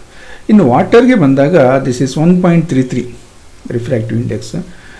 ಇನ್ನು ಈ ಗ್ಲಾಸಿಗೆ ಬಂದಾಗ ಡಿಫ್ರೆಂಟ್ ಮಟೀರಿಯಲ್ ಆಫ್ ಗ್ಲಾಸ್ ಇರುತ್ತೆ. ಕ್ರೌನ್ ಅಂತೀವಿ, ಫ್ಲಿಂಟ್ ಅಂತ ಕರಿತೀವಿ ಗ್ಲಾಸ್ಗಳು. ಯೂಶ್ವಲಿ ಗ್ಲಾಸ್ ಅಂತ ನಾವು 1.5 ತಗೋತೀವಿ. ಪ್ರಾಬ್ಲಮ್ ಸಾಲ್ವ್ ಮಾಡಬೇಕಾದ್ರೆಲ್ಲ ಕೊಡ್ತಾರೆ ನಿಮ್ಗೆ ಅದನ್ನು, ರಿಫ್ರಾಕ್ಟಿವ್ ಇಂಡೆಕ್ಸನ್ನು ವ್ಯಾಲ್ಯೂಸನ್ನು ಕೊಟ್ಟಿರ್ತಾರೆ, nothing to worry. But special case ಬಂದಾಗ ಕಾಂಪಿಟೇಟಿವ್ ಎಕ್ಸಾಮ್ಗಳಲ್ಲೆಲ್ಲ ಈ ಕ್ರೌನ್ ಗ್ಲಾಸ್ ಅಂತ ಕೊಡ್ತಾರೆ, ಫ್ಲಿಂಟ್ ಗ್ಲಾಸ್ ಅಂತ ಕೊಡ್ತಾರೆ. ಸೊ ಕ್ರೌನ್ ಗ್ಲಾಸಿಗೆ 1.52 ಇದೆ. ಈ ಡೆನ್ಸ್ ಫ್ಲಿಂಟ್ ಗ್ಲಾಸ್ ಅಂದರೆ ಆ ಮಟೀರಿಯಲ್ ಏನಾಗಿರುತ್ತೆ 1.62 ಇರುತ್ತೆ ಅದರ ರಿಫ್ರಾಕ್ಟಿವ್ ಇಂಡೆಕ್ಸು. ಇನ್ನು ಸ್ಪೆಷಲ್ ಏನು ಕೇಳಿದರೆ ಡೈಮಂಡಿಗೆ 2.42 ಇರುತ್ತೆ. ಡೈಮಂಡಿನ ರಿಫ್ರಾಕ್ಟಿವ್ ಇಂಡೆಕ್ಸ್ ಎಷ್ಟಿರುತ್ತೆ? 2.42, ಹೈಯೆಸ್ಟ್ ಎಮಂಗ್ ಆಲ್. ತುಂಬ ಜಾಸ್ತಿ ರಿಫ್ರಾಕ್ಟಿವ್ ಇಂಡೆಕ್ಸ್, ತುಂಬ ಜಾಸ್ತಿ ಇರುತ್ತೆ ಡೈಮಂಡಿಂದ. ಸೊ ಅದಕ್ಕಾಗಿ ಒಂದು ಸ್ಪೆಷಲ್ ಪ್ರಾಪರ್ಟಿಯನ್ನು ತೋರಿಸುತ್ತೆ diamond. Okay, so these are the some values, that is refractive index, absolute refractive index for different media. Okay, ಮುಂದಕ್ಕೆ ಹೋಗೋಣ ನಾವು. ಇದನ್ನು ನೆನ್ಪಿಟ್ಕೊಳ್ಳಿ, ಅಟ್ಲೀಸ್ಟ್ ವ್ಯಾಕ್ಯೂಮ್ಗೆ 1 ಮತ್ತು ವಾಟರ್ಗೆ ವ್ಯಾಕ್ಯೂಮ್ ಅವ್ರು 1 ಅಂತ ತಗೊಳ್ಳಿ. ವಾಟರ್ 1.33, ಗ್ಲಾಸಿಗೆ 1.5 ಇರುತ್ತೆ ಅಂತ ತಗೊಳ್ಳಿ. ಓಕೆ, ಸೊ ಇಷ್ಟು ನೆನ್ಪಿಟ್ಕೊಳ್ಳಿ, ನಿಮಗೆಲ್ಲ ಹೆಲ್ಪ್ ಆಗುತ್ತೆ ಪ್ರಾಬ್ಲಮ್ ಸಾಲ್ವ್ ಮಾಡಬೇಕಾದ್ರೆ. ಮುಂದಕ್ಕೆ ಹೋಗೋಣವಾ? Yes, refraction is due to change in speed of light when it passes from one type of medium to another type of medium. ಈ ರಿಫ್ರಾಕ್ಷನ್ ಅನ್ನೋದೇನಿದೆ is due to change in speed of light when it passes from one type of medium to another type of medium. ಒಂದು ಥರದ ಮೀಡಿಯಮ್ನಿಂದ ಇನ್ನೊಂದು ಥರದ, ಅಂದರೆ transparent ಇರಬೇಕು. Transparent ಇಲ್ಲದೆ ಇದ್ದರೆ ಲೈಟು ನಮಗೆ ಪಾಸಾಗಿ ಬರೋಕ್ಕೆ ಸಾಧ್ಯನೇ ಇಲ್ಲ. ಸೊ ಹಾಗಾಗಿ ಚೇಂಜ್ ಇನ್ ಸ್ಪೀಡಿನ ಯಾವುದ್ರದ್ದು ಲೈಟಿನ ಸ್ಪೀಡು ಚೇಂಜ್ ಆಗೋದ್ರಿಂದ ಈ ರಿಫ್ರಾಕ್ಷನ್ ಆಗುತ್ತೆ ಅನ್ನುವಂಥದ್ದು ನೆನ್ಪಿಟ್ಕೊಳ್ಳಿ ಅಂತ ಈ ನೋಟ್ ಅಂತ ಬರ್ತಿರೋದು. When a ray of light goes from rarer medium to denser medium. ಈ ರೇರರ್ ಅಂದರೆ ಅರ್ಥ ಆಗುತ್ತೆ ನಿಮಗೆ, ಡೆನ್ಸರ್ ಅಂದರೆ ಅರ್ಥ ಆಗುತ್ತೆ. ಸೊ ರೇರರ್ ಮೀಡಿಯಮಲ್ಲಿ ಸ್ಪೀಡ್ ಸ್ವಲ್ಪ ಜಾಸ್ತಿ ಇರುತ್ತೆ ಕಂಪೇರ್ಡ್ ಟು ಡೆನ್ಸರ್, ಕರೆಕ್ಟಾ? ಹಾಗಾಗಿ when a ray of light goes from rarer medium to denser medium, after refraction it bends towards the normal. Normal ಕಡೆಗೆ ಬೆಂಡ್ ಆಗುತ್ತೆ, it bends towards the normal ಅಂತೇಳಿ. So normal ಕಡೆಗೆ ಅದು bend ಆಗುತ್ತೆ. ಹೇಗೆ ನೋಡಿ, ಬೇಕಾದ್ರೆ ಒಂದು ಎಕ್ಸಾಂಪಲ್ ನೋಡಿ. ಇಲ್ಲಿ ಇದು ರೇರರ್ ಮೀಡಿಯಮ್, ಇದು denser medium. Air medium water ಅಂದ್ಕೊಳ್ಳಿ, ಏರ್ ಮೀಡಿಯಮ್ ಗ್ಲಾಸ್ ಅಂದ್ಕೊಳ್ಳಿ. ರೇ ಏನಾಗುತ್ತೆ ಕೇಳಿದರೆ after refraction bend towards the normal ಕಡೆಗೆ ಬೆಂಡ್ ಆಗುತ್ತೆ. ಕೇರ್ಫುಲ್ಲಾಗಿ ಕ್ಲೀನಾಗಿ ಅಬ್ಸರ್ವ್ ಮಾಡಿ ಇಟ್ಕೊಳ್ಳಿ. It bends towards the normal ಕಡೆಗೆ ಬೆಂಡ್ ಆಗುತ್ತೆ. ಯಾವುದು? ಆಫ್ಟರ್ ರಿಫ್ರಾಕ್ಷನ್ ಹಿಂಗೆ ಹೋಗ್ಬೇಕಿತ್ತಲ್ಲ, ಬೆಂಡ್ ಟುವರ್ಡ್ಸ್ ದ ನಾರ್ಮಲ್ ಕಡೆಗೆ ಬೆಂಡ್ ಆಗುತ್ತೆ. When ray of light goes from denser medium to rarer medium. ಒಂದು ವೇಳೆ ಡೆನ್ಸರಿಂದ ರೇರರ್ಗೆ ಹೋದರೆ ಏನಾಗುತ್ತೆ ನೋಡಿ, ಇದು ಡೆನ್ಸರ್ ಮೀಡಿಯಮ್, ಈ ಕಡೆ ರೇರರ್ ಮೀಡಿಯಮ್. ಡೆನ್ಸರಿಂದ ರೇರರ್ ಮೀಡಿಯಮ್ಗೆ ಹೋದರೆ ಏನಾಗುತ್ತೆ, it bend away from the ನಾರ್ಮಲ್ಗಿಂತ ದೂರ ಹೋಗುತ್ತೆ. ಎರಡೂ ಕಡೆ ಬೆಂಡ್ ಆಗುತ್ತೆ, ಎರಡೂ ಕಡೆ change in the direction. But rarer to denser ಹೋದರೆ bend towards the normal, denser to rarer ಹೋದರೆ ಬೆಂಡ್ಸ್ ಅವೇ ಫ್ರಮ್ ದ ನಾರ್ಮಲ್ನಿಂದ ದೂರಕ್ಕೆ ಹೊರಟೋಗುತ್ತೆ. ಸೊ ಇದಕ್ಕೆ ಈ ರೂಲ್ಗಳನ್ನು ನೆನ್ಪಿಟ್ಕೋಬೇಕು ನೀವು. ಮುಂದೆ ಎಲ್ಲೋ ಒಂದು ಕಡೆ ನಾವು ಯಾವುದೋ ಒಂದು ಡೆರಿವೇಷನ್ ಮಾಡ್ತಾಯಿದ್ದೀವಿ ಅಂದ್ಕೊಳ್ಳಿ ರಿಫ್ರಾಕ್ಷನಿಗೆ ಸಂಬಂಧಪಟ್ಟು. ಸೊ ಈ ರೂಲ್ ಅಪ್ಲೈ ಆಗುತ್ತೆ. ಬಟ್ ಇದು ತುಂಬ ಕಡೆ ನಾವು ಯೂಸ್ ಮಾಡ್ತೀವಿ ಈ ಒಂದು ಕಾನ್ಸೆಪ್ಟನ್ನು ಇಟ್ಕೊಂಡು. ಹಾಗಾಗಿ ನಿಮ್ಗೆ ಇದು ನೆನಪಿರಬೇಕು, ನೀವು ಕೇಳಿಸ್ಕೊಂಡಿದ್ದೀರಿ. ಸೊ ಮತ್ತೊಂದು ಸರಿ ಹೇಳ್ತಾ ಇದ್ದೀನಿ, ray of light travels from rarer to denser it bends towards the normal ಕಡೆಗೆ ಬೆಂಡ್ ಮಾಡಬೇಕು. Ray of light travel from denser to rarer it bends away from the normal. So ಈ ಪಾಯಿಂಟ್ ಅದು ನೆನಪಿರುತ್ತೆ ನಿಮಗೆ ಖಂಡಿತ. ಓಕೆ, ನಾವು ಮುಂದಕ್ಕೆ ಹೋಗೋಣ. ಇನ್ನೊಂದೇನು ಅಂದರೆ ಈ ಲೇಟ್ರಲ್ ಶಿಫ್ಟ್ ಅನ್ನುವಂಥದ್ದು. ಈ ಲೇಟ್ರಲ್ ಶಿಫ್ಟ್ ಅಂದರೆ ಏನು ಅಂತ, ಯಾಕೆಂದರೆ ಈ ರಿಫ್ರಾಕ್ಷನ್ದಲ್ಲಿ ಬೇರೆ ಬೇರೆ ಫಿನಾಮಿನಗಳು ನಮಗೆ ಗಮನಕ್ಕೆ ಬರುತ್ತವೆ. ಭಾಳಷ್ಟು ಫಿನಾಮಿನಗಳಿವೆ ರಿಫ್ರಾಕ್ಷನ್ದಲ್ಲಿ, ನಾವು ಒಂದೊಂದಾಗಿ ಸ್ಟಡಿ ಮಾಡ್ತಾ ಹೋಗೋಣ. ಈಗ ನಿಮಗೆ ನಾನು ಒಂದು ಎಕ್ಸಾಂಪಲ್ ಹೇಳ್ತೇನೆ. ಈಗ ನಮ್ಮ ಮಕ್ಕಳಿಗೆ ಎಲ್ಲರಿಗೂ ಅನುಭವ ಬಂದಿರಲಿಕ್ಕಿಲ್ಲ. ಸೊ ಈ ಒಂದು ಟ್ಯಾಂಕ್ ಅಂತ, ಕೆರೆ ಅಥವಾ ರಿವರ್ ಇರ್ಬೋದು. ಸೊ ಯೂಶ್ವಲಿ ಒಂದು ಕಾಮ್ ಆಗಿದೆ ಅಂದ್ಕೊಳ್ಳಿ, ಅದರಲ್ಲಿ ಒಂದು ನೀರು ನಿಂತಿದೆ ಅಂದ್ಕೊಳ್ಳಿ, ನಿಂತಿರುವಂಥ ದೊಡ್ಡ ಕೆರೆ ಇರ್ಬೋದು ಯಾವುದೋ ಒಂದು ಕಡೆಗೆ. ನೀವೊಂದು ಶೋರ್ ಮೇಲೆ ನಿಂತ್ಕೊಂಡು ಅಲ್ಲಿ ಏನು ಮಾಡ್ತೀರಿ ಅಂದರೆ ನೀರು ಟ್ರಾನ್ಸ್ಪರೆಂಟ್ ಇರುತ್ತೆ. ಸೊ ಒಳಗಡೆ ನೆಲ ಎಲ್ಲ ಕಾಣಿಸ್ತಾ ಇರುತ್ತೆ ನಿಮಗೆ ಸ್ವಿಮ್ ಬರುತ್ತೆ ಅಂದ್ಕೊಳ್ಳೋಣ. ಬಟ್ ನೀವು ನೋಡಿದಾಗ ನಿಮ್ಮ ಫೀಲಿಂಗ್ ಹೇಳಿ. ನೀವು ಅದಕ್ಕಾಗಿ ನೀರಿಗೆ ಇಳಿದು ನೋಡೋದೆಲ್ಲ ಬೇಡ. ನೀರಿನ ದೂರನೇ ನಿಂತ್ಕೊಳ್ಳಿ, ಬೆಡ್ ಮೇಲೆ ನಿಂತ್ಕೊಂಡು ಅಲ್ಲೇನಾಗುತ್ತೆ ಕೇಳಿದರೆ ಸುಮ್ಮನೆ ಒಂದು ಮಧ್ಯದ ಭಾಗವನ್ನು ನೋಡಿ. ಏನು ಫೀಲ್ ಆಗುತ್ತೆ ಗೊತ್ತಾ ನಿಮಗೆ? ಈ ಬಾಟಮ್ ಎಲ್ಲ ಕಾಣಿಸ್ತಾ ಇರಬೇಕು. ನಾನು ಹೇಳ್ತಾ ಇರೋದು ತುಂಬ ಡೀಪ್ ಇದ್ದರೆ ಆಗಲಿಕ್ಕಿಲ್ಲ, ಟ್ರಾನ್ಸ್ಪರೆಂಟ್ ಇರಬೇಕು, ಕ್ಲೀನ್ ಇರಬೇಕು, ಕ್ಲಿಯರ್ ಇರಬೇಕು. ಸೊ ಆ ಬಾಟಮ್ ಆಫ್ ದ ಟ್ಯಾಂಕ್ ಏನಾಗುತ್ತೆ ಕೇಳಿದರೆ, ನೀವು ಸೈಡಿಂದ ನೋಡ್ತಾ ಇದ್ದರೆ ಅದು ಈಸ್ ಶಿಫ್ಟೆಡ್ ಮೇಲ್ಗಡೆ. ಅಂದರೆ ಅದು ನಿಮ್ಗೆ ಶಿಫ್ಟೆಡ್ ಅನ್ನೋದು ಯಾವಾಗ ಗೊತ್ತಾಗುತ್ತೆ ಗೊತ್ತಾ? ಆ ನೀರಿಗೆ ಇಳಿದಾಗ ಗೊತ್ತಾಗುತ್ತೆ. ಅದೇ ಕನ್ಫ್ಯೂಸ್ ಆಗೋದು ಮಕ್ಕಳಿಗೆ. ಸಾಮಾನ್ಯವಾಗಿ ಏನು ಎಸ್ಟಿಮೇಟ್ ಮಾಡ್ತಾರೆ ಅಂದರೆ, ಯಾವುದೋ ಹೊಳೆನ ನೋಡಿದಾಗ ಇಲ್ಲೊಂದು ಸ್ವಲ್ಪ ನೀರಿದೆ, ಮುಂದೆ ಬಾಟಮಲ್ಲಿ ಮಧ್ಯದಲ್ಲಿ ನೋಡಿದಾಗ ತುಂಬ ಮೇಲಕ್ಕಿದೆ, ಏನೋ ಬಾಟಮ್ ತುಂಬ ಮೇಲಕ್ಕಿದೆ, ಅಲ್ಲಿ ಸ್ವಲ್ಪವೇ ನೀರಿರ್ಬೋದು ಅನಿಸುತ್ತೆ.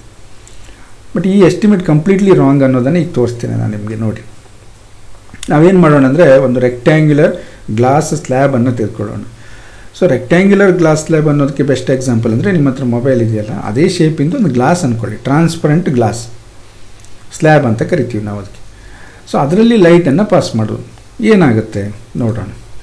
ಸೊ ಇದೊಂದು ರೆಕ್ಟ್ಯಾಂಗ್ಯುಲರ್ ಗ್ಲಾಸ್ ಸ್ಲ್ಯಾಬ್ ಇದೆ. ಇಲ್ಲೇನು ಮಾಡ್ತೀರಿ ನೀವು ಅಂದರೆ ಒಂದು ಲೈಟನ್ನು ಪಾಸ್ ಮಾಡ್ತೀರಿ. ಸೊ ಎಲ್ಲ ಎಕ್ಸ್ಪೆರಿಮೆಂಟ್ಗಳನ್ನು ಮಾಡಿ ನೋಡ್ಬೋದು ಮಕ್ಕಳೇ. ಇಲ್ಲಿ ಒಂದೇನು ಬೇಕಂದರೆ ಲೇಸರ್ ಲೈಟ್ ಇರಬೇಕು. ಲೇಸರ್ ಲೈಟನ್ನು ಮಾರ್ಕೆಟಲ್ಲಿ ಸಿಗುತ್ತೆ ನಿಮಗೆ. ಸ್ವಲ್ಪ ಚೆನ್ನಾಗಿರೋದಾದರೆ ಸ್ವಲ್ಪ ರೇಟ್ ಇದೆ.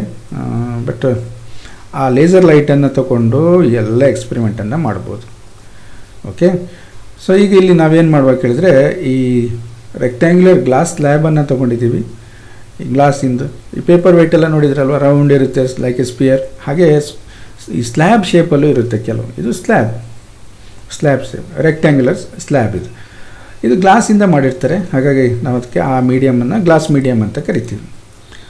ಅದ್ರ ಹೊರಗಡೆ ಇಟ್ಟಿದ್ದೀವಲ್ಲ ನಾವು, ಎಲ್ಲಿ ಇಟ್ಟಿದ್ದೀವಿ? ಏರ್ ಮೀಡಿಯಮಲ್ಲಿ ಇಟ್ಟಿದ್ದೀವಿ. ಸುತ್ತಲೂ ಏರ್ ಮೀಡಿಯಮ್ ಇದೆ. ಈಗ ಒಂದು ರೇ ಆಫ್ ಲೈಟನ್ನು ನಾವು ಇನ್ಸಿಡೆಂಟ್ ಮಾಡಿದ್ವಿ ಅಂದ್ಕೊಳ್ಳಿ. ರೇ ಆಫ್ ಲೈಟನ್ನು ಇನ್ಸಿಡೆಂಟ್ ಮಾಡಿದ್ವಿ ಒಂದು ಪಾಯಿಂಟಲ್ಲಿ. ಆ ಪಾಯಿಂಟಲ್ಲಿ ಒಂದು ನಾರ್ಮಲನ್ನು ಡ್ರಾ ಮಾಡ್ಕೊಳ್ಳಿ. ನಾರ್ಮಲ್ ಡ್ರಾ ಮಾಡಿದ್ರಿ. ಈಗ ನೆಕ್ಸ್ಟ್ ಏನಾಗುತ್ತೆ? ಅದು ಈಗಾಗಲೇ ನೀವು ಕಲ್ತಿದ್ರಲ್ವ, ಏನಾಗ್ತಾಯಿದೆ? Light travels from rarer medium to denser medium. Air medium ರ್ಯಾರರು.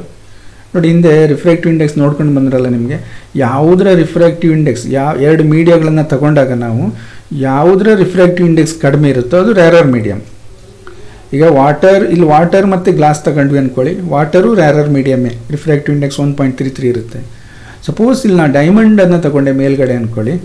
ಇದ್ರ ಮೇಲ್ಗಡೆಗೆ ಡೈಮಂಡ್ 2.4 ಇದೆ, ಗ್ಲಾಸಿಂದ 1.5 ಇದೆ. ಆವಾಗ ಇದು ಡೆನ್ಸರ್ ಆಗುತ್ತೆ. ಸೊ ಇವೆಲ್ಲ ತಿಳ್ಕೊಂಡಿರಬೇಕು. ಓಕೆ, ಈಗ ಏನಾಯಿತು? Light it enters. So from air medium incident at this point. ಇಲ್ಲೊಂದು ನಾರ್ಮಲನ್ನು ಡ್ರಾ ಮಾಡಿದ್ದೀವಿ ನಾವು. ಸೊ ನಾರ್ಮಲನ್ನು ಡ್ರಾ ಮಾಡಿದಾಗ ರೇ ಎಲ್ಲಿಗೆ ಎಂಟ್ರ್ ಆಯಿತು? ಡೆನ್ಸರ್ ಮೀಡಿಯಮ್ಗೆ ಎಂಟ್ರಾಯಿತು. ಏನಾಗುತ್ತೆ? It bends towards the normal. ಈ ನಾರ್ಮಲ್ ಕಡೆಗೆ ಬೆಂಡ್ ಆಗುತ್ತೆ. ಹಾಗೆ ಇದು ಒಂದು ಮೀಡಿಯಮ್ ನೋಡಿ, ಕಂಪ್ಲೀಟ್ ಒಂದು ಹೊಮೋಜಿನಿಯಸ್ ಮೀಡಿಯಮ್. ಸೊ ಗ್ಲಾಸ್ ಒಳಗಡೆ ಇದು ಮೂವ್ ಆಗ್ತಾ ಹೋಗುತ್ತೆ. ಎಲ್ಲಿವರೆಗೆ ರೀಚ್ ಆಯಿತು ಅಂದರೆ ಮತ್ತೊಂದು ಇಂಟರ್ಫೇಸ್ ಬಂತು. ಯಾವ ಇಂಟರ್ಫೇಸ್ ಇದು? Denser to rarer. ಸರಿ, ಇಲ್ಲಿ ಏನು ಎಕ್ಸ್ಪೀರಿಯೆನ್ಸ್ ಆಗಿತ್ತೋ ಅದರ ಅಪೋಸಿಟ್ ಎಕ್ಸ್ಪೀರಿಯೆನ್ಸ್ ಇಲ್ಲಾಗುತ್ತೆ. ಈಗೇನಾಗುತ್ತೆ? ಅಲ್ಲಿ ಮತ್ತೆ ರಿಫ್ರಾಕ್ಷನ್ ಆಗುತ್ತೆ. ಸೊ ರಿಫ್ರಾಕ್ಷನ್ ಆದಾಗ ಏನಾಯಿತು? ಇದು bending away from the normal. ಯಾಕೆ away from the normal? So denser to rarer ಹೋಗ್ತಾ ಇದೆ ಲೈಟ್, ಹಾಗಾಗಿ bending away from the normal. Okay, ಈಗ ಆ್ಯಂಗಲ್ಗಳನ್ನು ಮಾರ್ಕ್ ಮಾಡ್ಕೊಂಬಿಡೋಣ. ಸೊ ಫಸ್ಟ್ ಇನ್ಸಿಡೆಂಟ್ ಆಗಿರೋದನ್ನು I1 ಅಂತ ತೆಗೆದುಕೊಳ್ಳೋಣ. ಆ ಒಂದು ಇಂಟರ್ಫೇಸಲ್ಲಿ ರಿಫ್ರಾಕ್ಷನ್ ಆಗಿರುವಂಥದ್ದನ್ನು R1 ಅಂತ ತೆಗೆದುಕೊಳ್ಳೋಣ. ಸೊ ರೇ ಹಾಗೆ ಮುಂದಕ್ಕೆ ಬಂದು ಈ ಇಂಟರ್ಫೇಸಲ್ಲಿ ಏನಾಗಿದೆ, ಇನ್ಸಿಡೆಂಟ್ ಆಗಿದೆ. ಸೊ ಹಾಗಾಗಿ ನಾವು ಆ ಆ್ಯಂಗಲನ್ನು I2 ಅಂತ ತೆಗೆದುಕೊಳ್ಳೋಣ.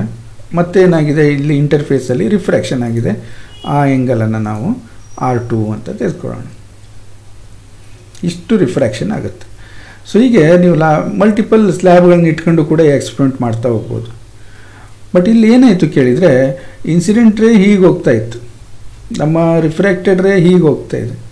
ಎರಡು ರೇಸ್ಗಳು ಏನಾಗಿವೆ, ದೇ ಆರ್ ಪ್ಯಾರಲಲ್ ಇದೆ, ದೇ ಆರ್ ಪ್ಯಾರಲಲ್, ಕರೆಕ್ಟಾ?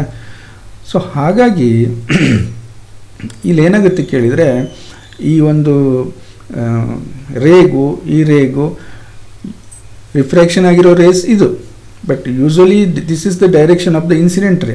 ಬಟ್ ಇವೆರಡರ ಮಧ್ಯೆ ಏನಾಗಿದೆ, ಯಾವುದೇ ಡಿವಿಯೇಷನ್ ಇಲ್ಲ, ಡಿವಿಯೇಷನ್ ಇಸ್ 0, ಡಿವಿಯೇಷನ್ ಆಗಿಲ್ಲ. ರೇ ಏನಾಗಿದೆ ಕೇಳಿದ್ರೆ ಶಿಫ್ಟ್ ಆಗಿದೆ, ಹಿಂಗೆ ಬರಬೇಕಾದರೆ ಇಷ್ಟು ಶಿಫ್ಟ್ ಆಗಿದೆ. ಸೊ ಈ ಪರ್ಪೆಂಡಿಕ್ಯುಲರ್ ಡಿಸ್ಟೆನ್ಸ್ ಇದೆಯಲ್ಲ, ಆ ಪರ್ಪೆಂಡಿಕ್ಯುಲರ್ ಡಿಸ್ಟೆನ್ಸಿಗೆ ನಾವು ಲೇಟ್ರಲ್ ಶಿಫ್ಟ್ ಅಂತ ಕರಿತೀವಿ, ಲೇಟ್ರಲ್ ಶಿಫ್ಟ್ ಅಂತ ಕರಿತೀವಿ. ಓಕೆ, ಸೊ ಒಂದು ವೇಳೆ ನಾವು ಇದರ ಥಿಕ್ನೆಸ್ಸನ್ನು T ಅಂತ ತೊಗೊಂಡ್ರೆ, ಅಂದರೆ ಇದರ ಉದ್ದ ಇದೆಯಲ್ಲ, ಎಷ್ಟು ಉದ್ದ ರಿಫ್ರಾಕ್ಷನ್ ಆಗಿದೆಯಲ್ಲ, ಹಿಂಗೆ ಆ್ಯಂಗಲ್ ನೋಡೋದು ಬೇಡ ನಮಗೆ, ಇದರ ಥಿಕ್ನೆಸ್ ಬೇಕು ನಮಗೆ ಅಷ್ಟೇ. ಥಿಕ್ನೆಸ್ಸನ್ನು T ಅಂತ ತೊಗೊಂಡ್ರೆ ನಾವು ಎಕ್ಸ್ಪ್ರೆಷನನ್ನು ಬರಿಬೋದು ಲೇಟ್ರಲ್ ಶಿಫ್ಟಿಗೆ. So that is from figure I1 is equal to R1. ನೋಡಿ, ಇಲ್ಲಿ ಈ ಆ್ಯಂಗಲ್ ಇದ್ದಷ್ಟೇ ಈ ಆ್ಯಂಗಲ್ ಇದೆ 100%. ಹಾಗೆ ಈ R1 ಇದ್ದಷ್ಟೇ I2 ಇದೆ. ಹಾಗಾಗಿ ಜನರಲಿ ನಾವೇನು ಮಾಡ್ಬೋದು, ಎಲ್ಲೋ ಒಂದು ಕಡೆ ನೋಡ್ಕೊಳ್ಳಿ ನೀವು, I ಮತ್ತು R ಅಂದ್ಕೊಳ್ಳಿ. ಸೊ ಇಲ್ಲೇನಾಗಿರುತ್ತೆ, ಇದು R ಇರುತ್ತೆ, ಇದು I ಇರುತ್ತೆ. ಹಾಗಾಗಿ ನಾವು ಎಕ್ಸ್ಪ್ರೆಷನ್ ಬರಿಬೋದು ಲೇಟ್ರಲ್ ಶಿಫ್ಟಿಗೆ, that is LS is equal to T ಅನ್ನೋದು ಇದರ ಥಿಕ್ನೆಸ್ ಆಫ್ ದ ಸ್ಲ್ಯಾಬ್, ಈ ಥಿಕ್ನೆಸ್ ನೋಡಬೇಕು, thickness of the slab, sine of I minus R. So I ದೊಡ್ಡದಿರುತ್ತೆ, R ಸಣ್ಣದಿರುತ್ತೆ, ಯಾಕೆಂದರೆ ಏರ್ ಮೀಡಿಯಮಿಂದ ನಾವು ಗ್ಲಾಸ್ ಮೀಡಿಯಮ್ಗೆ ಎಂಟರ್ ಆಗ್ತಿದ್ದೀವಿ. I minus R divide by cos R. So ಈ ಎಕ್ಸ್ಪ್ರೆಷನ್ ಡೈರೆಕ್ಟ್ ಕೊಟ್ಟಿದ್ದೀನಿ ನಿಮಗೆ, ಅದರ ಡೆರಿವೇಷನ್ ಏನಿಲ್ಲ ನಿಮ್ಮ ಸಿಲೆಬಸ್ಸಲ್ಲಿ, ಅದರ ಅಗತ್ಯನೂ ಇಲ್ಲ. ಸೊ ಎಕ್ಸ್ಪ್ರೆಷನ್ ನೆನಪಿಟ್ಕೊಳ್ಳಿ, ನಿಮ್ಮ ಕಾಂಪಿಟೇಟಿವ್ ಎಕ್ಸಾಮ್ಗೆ ಹೆಲ್ಪ್ ಆಗುತ್ತೆ. So LS is equal to T sine I minus R divide by cos R. Okay, ಹಾಗಾದರೆ ಲ್ಯಾಟರಲ್ ಶಿಫ್ಟ್ ಅಂದರೆ ಏನು ಅನ್ನುವಂಥದ್ದು. ಸೊ ಈ ಪರ್ಪೆಂಡಿಕ್ಯುಲರ್ ಡಿಸ್ಟೆನ್ಸ್ ಇದೆಯಲ್ಲ between the emergent ray and incident direction ಇದೆ, ಮತ್ತು ಎಮರ್ಜೆಂಟ್ ರೇ ಇದೆ. ಎಮರ್ಜೆಂಟ್ ಈ ಒಂದು ಡಿಸ್ಟೆನ್ಸ್, ಪರ್ಪೆಂಡಿಕ್ಯುಲರ್ ಡಿಸ್ಟೆನ್ಸ್ಗೆ ನಾವು ಲೇಟ್ರಲ್ ಶಿಫ್ಟ್ ಅಂತ ಕರಿತೀವಿ. The perpendicular distance between the incident ray and emergent ray is called lateral shift. Okay, ನಿಮಗೆ ನಾನು ಸ್ಟಾರ್ಟ್ ಮಾಡಿದಾಗ ಹೇಳಿದ ಕಥೆನ ಅರ್ಧಕ್ಕೆ ಬಿಟ್ಟು ಬಂದೆ ಅಲ್ವಾ. ಏನು, ಹೊಳೆ ಅಥವಾ ಟ್ಯಾಂಕ್ ಇರ್ಬೋದು, ಅಲ್ಲೆಲ್ಲ ನಿಂತಿರೋ ನೀರು ಇರ್ಬೋದು, ಆ ಬಾಟಮ್ ನಮಗೆ ಮೇಲೆ ಬಂದಂಗೆ ಕಾಣಿಸುತ್ತೆ ಅನ್ನಲ್ಲ. ಸೊ ಈಗ ಇಲ್ಲೇ ಎಕ್ಸ್ಪ್ಲೇನ್ ಮಾಡ್ತೇನೆ, ಅರ್ಥ ಮಾಡ್ಕೊತ ಹೋಗಿ. ನೋಡಿ, ನೀವು ಇಲ್ಲೆಲ್ಲೋ ನಿಂತ್ಕೊಂಡಿದ್ರಿ, ಒಂದು ಬ್ಯಾಂಕ್ ಆಫ್ ದ ರಿವರ್ ಇರ್ಬೋದು, ಎಲ್ಲೋ ಒಂದು ಕಡೆ ನಿಂತಿದ್ರಿ ಅಂದ್ಕೊಳ್ಳಿ. ಈಗ ನಿಮ್ಮಿಂದ ಲೈಟ್ ಹೋಗ್ತಾ ಇದೆ ಅಂದ್ಕೋಬೇಡಿ, ಬಾಟಮಿಂದ ಲೈಟ್ ನಿಮ್ಮ ಕಡೆ ಬರ್ತಾ ಇದೆ ಅಂದ್ಕೊಳ್ಳಿ. ಸೊ ಈ ಡಯಾಗ್ರಾಮಲ್ಲೇ ಮಾಡ್ತಾ ಹೋಗಿ, ನಿಮ್ಗೆ ಗೊತ್ತಾಗುತ್ತೆ. ನಿಮ್ಗೆ ಇಂಟ್ರೆಸ್ಟ್ ಇದ್ದರೆ ಒಂದು ಡ್ರಾ ಮಾಡ್ಕೊಳ್ಳಿ, ನಾನು ಹೇಳ್ದಂಗೆ ಮಾಡ್ತಾ ಹೋಗಿ. ಸೊ ಇಲ್ಲಿ ಬಾಟಮ್ ಇದೆ ಅಂದ್ಕೊಳ್ಳಿ, ಈ ಬಾಟಮ್ ಇಲ್ಲಿದೆ. ನೀವೇನಾಗುತ್ತೆ ಅಂದರೆ ಈ ಕ್ರಾಸಲ್ಲಿ ನೋಡ್ತಾ ಇದ್ದಾಗ ಈ ಬಾಟಮ್ ಹೀಗೆ ರೇ ಬಂತು, ಎಂಟರ್ ಆಯಿತು, ರಿವರ್ಸ್ ಹೇಳ್ತಾ ಇದ್ದೀನಿ ನಾನು, ರಿವರ್ಸ್ ಹೋಗಬೇಕು. Rarer to denser bending towards the normal, ಇಲ್ಲಿ ಬಂತು denser to rarer bending away from the normal. ನೀವು ಇಲ್ಲೆಲ್ಲೋ ನಿಂತಿದ್ರಿ. ನೋಡಿ, ಒಂದು human eye and brain are connected in such a way that ನಮಗೆ ಅಂದರೆ ಎಲ್ಲರಿಗೂ, ಜಗತ್ತಿನಲ್ಲಿರೋ ಎಲ್ಲರಿಗೂ ಒಂದು ಐಸ್ ಹೇಗೆ ಇಮೇಜನ್ನು ಫಾರ್ಮೇಷನ್ ಮಾಡ್ಕೊಳ್ಳುತ್ತೆ ಅಂದರೆ, ಐಸ್ ಭಾಳ ಸಿನ್ಸಿಯರ್, ಏನೇ ಬರಲಿ ರೆಕ್ಟಿಲಿನಿಯರ್ ಪ್ರೊಪಗೇಷನ್ ಆಫ್ ಲೈಟನ್ನು ಫಾಲೋ ಮಾಡುತ್ತೆ. ಸೊ ಇಲ್ಲಿ ನಿಂತವ್ರಿಗೆ ಏನು ಅನಿಸುತ್ತೆ ಗೊತ್ತಾ, ಇಲ್ಲಿ ನೋಡ್ತಾ ಇದ್ದರೆ ನೀವು ಎಕ್ಸ್ಪೆರಿಮೆಂಟ್ ಮಾಡಿದಾಗಲೂ ಗೊತ್ತಾಗುತ್ತೆ. So light is coming from, ನೋಡಿ ಇದು ಡೈರೆಕ್ಷನ್, ನಮ್ಮ ಕಣ್ಣಿಗೆ ಬಂದಿರೋ ಡೈರೆಕ್ಷನ್. ನಾನು ರಿವರ್ಸ್ ಬರ್ತಾ ಇದ್ದೀನಿ ಅಂತ ಹೇಳಿದ್ದೀನಿ ಆಗಲೇ. ಸೊ ಲೈಟ್ ಎಲ್ಲಿಂದ ಬಂದಂಗೆ ಕಾಣಿಸುತ್ತೆ ಗೊತ್ತಾ, ಅದಕ್ಕೆ ಈ ಡಾಟೆಡ್ ಲೈನ್ ಇದೆ ನೋಡಿ, ಇಲ್ಲಿಂದ ಬಂದಂಗೆ ಕಾಣಿಸುತ್ತೆ. ಸೊ ನೀವು ಇನ್ನೂ ತುಂಬ ದೂರದಲ್ಲಿ ಇದ್ರಿ ಅಂದ್ಕೊಳ್ಳಿ, ಇನ್ನೂ ಆ್ಯಂಗಲ್ ಜಾಸ್ತಿ ಇದ್ದ ಹಾಗೆ ಇದು ಶಿಫ್ಟ್ ಜಾಸ್ತಿ ಆಗ್ತಾ ಹೋಗುತ್ತೆ. ಅರ್ಥ ಏನು ನಿಮಗೆ, ನೀವು ಇಲ್ಲಿಂದ ನೋಡ್ತಾ ಇದ್ದರೆ ಬಾಟಮ್ ಇರೋದು ಇಲ್ಲಿ, ಬಟ್ ನಿಮಗೆ ಅದು ಇಲ್ಲಿದ್ದಂಗೆ ಕಾಣಿಸುತ್ತೆ. So laterally shifted. ಹಾಗಾಗಿ ನಾವು ಆ್ಯಂಗಲಲ್ಲಿ ನೋಡಿದಾಗ ಈ ಬಾಟಮ್ ಶಿಫ್ಟ್ ನೋಡಿ, ಇಲ್ಲಿ ಬಂದು ನೋಡಿ, ಇಲ್ಲಿರುವಂಥದ್ದು ಬಾಟಮ್ಮು ನಿಮ್ಗೆ ಇಲ್ಲಿ ಕಾಣಲಿಕ್ಕೆ ಶುರು ಆಗುತ್ತೆ. ಇದೇ ಒಂದು ರಾಂಗ್ ಎಸ್ಟಿಮೇಟ್ ಆಗುವಂಥದ್ದು.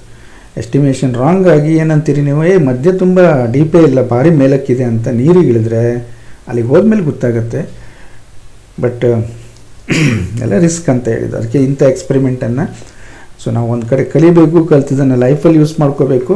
ಹಾಗಾಗಿ ಯಾವುದೇ ಒಂದು ಅಂದಾಜು ಮಾಡಿ ನೀರು ಇಳಿಲಿಕ್ಕೆ ಹೋಗಬಾರ್ದು ಅಂತ ಹೇಳಿದ್ದು ನಾನು. ಇವೆಲ್ಲ ಒಂದು ಆಪ್ಟಿಕಲ್ ಇಲ್ಯೂಷನ್ಸ್, ಆಪ್ಟಿಕಲ್ ಫಿನಾಮಿನಾಗಳು. ಓಕೆ, ಈಗ ಮುಂದಕ್ಕೆ ಹೋಗೋಣವಾ? ನಿಮಗೆ ಲೇಟ್ರಲ್ ಶಿಫ್ಟ್ ಅರ್ಥ ಆಯಿತು, ಎಕ್ಸ್ಪ್ರೆಷನ್ ಗೊತ್ತಾಯಿತು, ಮುಂದಕ್ಕೆ ಹೋಗೋಣ. ಸೊ ನಾರ್ಮಲ್ ಶಿಫ್ಟ್ ಅನ್ನುವಂಥದ್ದು ಇನ್ನೊಂದಿದೆ. ನಾರ್ಮಲ್ ಶಿಫ್ಟ್ ಅನ್ನುವಂಥದ್ದು ಯೂಶಲಿ ಮತ್ತೊಂದು ಡೇಂಜರ್ ಫಿನಾಮಿನ ಇದು. ಯಾಕೆಂದರೆ ಒಳ್ಳೆಯದ್ರ ಬಗ್ಗೆ ನಾವು ಹೇಳುವ, ಬಟ್ ಇದರ ಪ್ರಾಬ್ಲಮ್ ಕೂಡ ನಾವು ತಿಳ್ಕೋಬೇಕು. ಈ ನಾರ್ಮಲ್ ಶಿಫ್ಟನ್ನು ಏನು ಅಂತ ನೋಡೋಣ ಫಸ್ಟು. ಈಗ ಒಂದು ಬೀಕರಲ್ಲಿ ವಾಟ್ರನ್ನು ತೆಗೆದುಕೊಳ್ಳೋಣ ನಾವು. ಸೊ ಒಂದು 70-80% ವಾಟರ್ ತುಂಬಿಕೊಂಡಿದೆ ಇದರಲ್ಲಿ. ಇಲ್ಲೇನಾಗುತ್ತೆ ಅಂದರೆ ಈ ಫಿನಾಮಿನ ಫಸ್ಟೇ ಹೇಳ್ಬಿಡ್ತೇನೆ ನಿಮಗೆ. ಯಾವುದೋ ಒಂದು ಆಬ್ಜೆಕ್ಟು ಇದರ ಬಾಟಮಲ್ಲಿ ಇದೆ ಅಂದ್ಕೊಳ್ಳಿ. ನೀವು ಮೇಲ್ಗಡೆಯಿಂದ ನಾರ್ಮಲಿ ಅಂದರೆ ಏನು ಹೇಳಿ, along the normal perpendicular to the ಇಂಟರ್ಫೇಸ್ಗೆ ಪರ್ಪೆಂಡಿಕ್ಯುಲರ್ ಆಗಿ ನೀವು ನೋಡಿದ್ರೆ ಆ ಕೆಳಗಡೆ ಇರುವಂಥದ್ದು ಮೇಲೆ ಬಂದಾಗ ಕಾಣಿಸುತ್ತೆ. ಇಲ್ಲೊಂದು ಎಕ್ಸ್ಪೆರಿಮೆಂಟನ್ನು ನಿಮ್ಮ ಪ್ರೈಮರಿ ಹೈಸ್ಕೂಲಲ್ಲೆಲ್ಲ ಮಾಡಿಸಿರ್ಬೋದು, ನಮಗೆಲ್ಲ ಮಾಡಿಸ್ತಿದ್ರು. ಯೂಶಲಿ ಏನಾಗುತ್ತೆ ಅಂದರೆ, ನಾನು ಯಾರಿಗೂ ಹೇಳಿದೆ ಹಾಗೆ ಈ ಎಕ್ಸ್ಪೆರಿಮೆಂಟು ನಾವು ಒಂದು ಸರಿ ಕಲಿಸುವಾಗ ಏನಾಯಿತು ಅಂದರೆ, ಈ ಬಾಟಮಲ್ಲಿ ಒಂದು ಗ್ಲಾಸ್ ತಗೊಳ್ಳಿ, ಮನೆಗೆ ಹೋಗಿ ಟ್ರಾನ್ಸ್ಪರೆಂಟ್ ಗ್ಲಾಸ್ ಸಿಗುತ್ತಲ್ವ, ಅದರಲ್ಲಿ ಒಂದು ಕಾಯಿನ್ ಹಾಕಿ ಮತ್ತು ಅದ್ರ ಮೇಲೆ ಒಂದಿಷ್ಟು ನೀರನ್ನು ಹಾಕಿ, ಗ್ಲಾಸ್ ಒಳಗೆ ನೀರು ಹಾಕಿ ಅಂತ. ಎಸ್ ಸರ್ ಮಾಡ್ಬೋದು, ಮಾಡ್ತೀವಿ. ಈಗ ಏನಾಗುತ್ತೆ ಅಂದರೆ ಕಾಯಿನ್ಸು ಮೇಲಕ್ಕೆ ಬಂದಾಗ ಕಾಣಿಸುತ್ತೆ ಅಂತ. ಈ ಶಿಫ್ಟೆಡ್ ನಾರ್ಮಲಿ.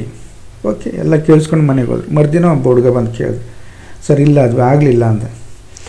ಅಂದರೆ ಯಾಕಾಗಲಿಲ್ಲ ಅಂದೆ. ನೀವು ಮೇಲಿಂದ ಸ್ಟ್ರೇಟಾಗಿ ನೋಡ್ಬೇಕು. ಹೌದು ಸರ್, ನೀರು ಮೇಲಿಂದನೇ ನೋಡಿದೆ, ಇವನ್ ಬೇರೆ ಬೇರೆ ವಾಟ್ರೆಲ್ಲ ಹಾಕಿ ನೋಡಿದೆ. ಬೇರೆ ವಾಟ್ರ್ ಅಂದರೆ ಏನು ಅಂದ, ಪ್ಯೂರ್ ವಾಟ್ರೆಲ್ಲ ಹಾಕಿ ನೋಡಿದೆ ಸರ್, ಆಗಲಿಲ್ಲ. ಏನಾಗಲಿಲ್ಲ ಅಂದೆ, ಕಾಯಿನ್ಸ್ ಮೇಲೆ ಬರಲಿಲ್ಲ. ನನಗೂ ಅರ್ಥ ಆಗಲಿಲ್ಲ. ಮತ್ತು ಆ್ಯಕ್ಚುಲಿ ಸ್ವಲ್ಪ ಕ್ಲೀನಾಗಿ ಹೇಳೋ ಅಂತ. ಇಲ್ಲ ಸರ್, ನೀವು ಹೇಳಿದ್ರಲ್ಲ ನೀರನ್ನು ಹಾಕಿದ ಕೂಡಲೇ ಕಾಯಿನ್ಸ್ ಮೇಲೆ ಬರುತ್ತೆ. ಅದೇ ನನಗೂ ಆಶ್ಚರ್ಯ ಆಯಿತು, ಕಾಯಿನ್ಸ್ ಬರಲಿಲ್ಲ ಸರ್ ಮೇಲೆ. ಬರಲ್ಲ ಸರ್, ಹೆಂಗೆ ಬರುತ್ತೆ? ಅವನಿಗೆ ನನ್ನ ಮಾತು ಎಷ್ಟು ಅಕ್ಯುರೇಟಾಗಿ ಅರ್ಥ ಮಾಡ್ಕೊಂಡಿದ್ದೆ ಅಂದರೆ, ಕಾಯಿನ್ಸ್ ಮೇಲಕ್ಕೆ ಬಂದುಬಿಡುತ್ತೆ, ಫ್ಲೋಟ್ ಆಗುತ್ತೆ ಅಂತೇಳಿ ಅರ್ಥ ಮಾಡ್ಕೊಂಡಿದ್ದೆ.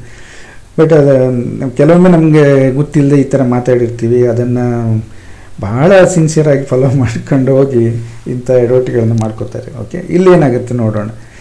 ಸೊ ಒಂದು ಶೈನಿ ಆಬ್ಜೆಕ್ಟನ್ನು ಬಾಟಮಲ್ಲಿ ಹಾಕಿದ್ದೀವಿ ಅಂದ್ಕೊಳ್ಳೋಣ. ಈ ಬೀಕರ್ನ ಬಾಟಮಲ್ಲಿದೆ ಶೈನಿ ಆಬ್ಜೆಕ್ಟ್. ಏನಾಗುತ್ತೆ ಕೇಳಿದರೆ, ಇದರಿಂದ ಯಾವಾಗ ನಮಗೊಂದು ಆಬ್ಜೆಕ್ಟ್ ಕಾಣಿಸುತ್ತೆ ಅಂದರೆ ಅದರಿಂದ ರೇಸ್ಗಳು ನಮ್ಮ ಕಣ್ಣಿಗೆ ಬರಬೇಕು. ಸೊ ಇಲ್ಲೂ ಕೂಡ ಇದರ ರೇಸ್ಗಳು ಎಮಿಟ್ ಆಗ್ತಾ ಇರ್ತವೆ. ಈ ರೇಸ್ ಎಮಿಟ್ ಆಗಿ ಏನಾಗುತ್ತೆ ಕೇಳಿದರೆ ಮೇಲ್ಗಡೆ ಪಾಸ್ ಆಗ್ತಾ ಹೋಗುತ್ತೆ. ಅದರಲ್ಲಿ ಒಂದು ನಾರ್ಮಲ್ ಇನ್ಸಿಡೆಂಟ್ ಆಯಿತು ಅಂದರೆ ಅದು ನಾರ್ಮಲಿ ಹೊರಟೋಗುತ್ತೆ. ಬಟ್ ನೋಡಿ, ನಾರ್ಮಲ್ ಇನ್ಸಿಡೆಂಟ್ಸಿಗೆ ರಿಫ್ಲೆಕ್ಷನ್ ಆಗೋದಿಲ್ಲ. ಕರೆಕ್ಟ್. ಸೊ ಆಬ್ಜೆಕ್ಟ್ ಎಲ್ಲಿದೆಯೋ ಎಕ್ಸಾಕ್ಟ್ ನಮ್ಮ ಕಣ್ಣಿಗೆ ಗೊತ್ತಾಗಬೇಕು.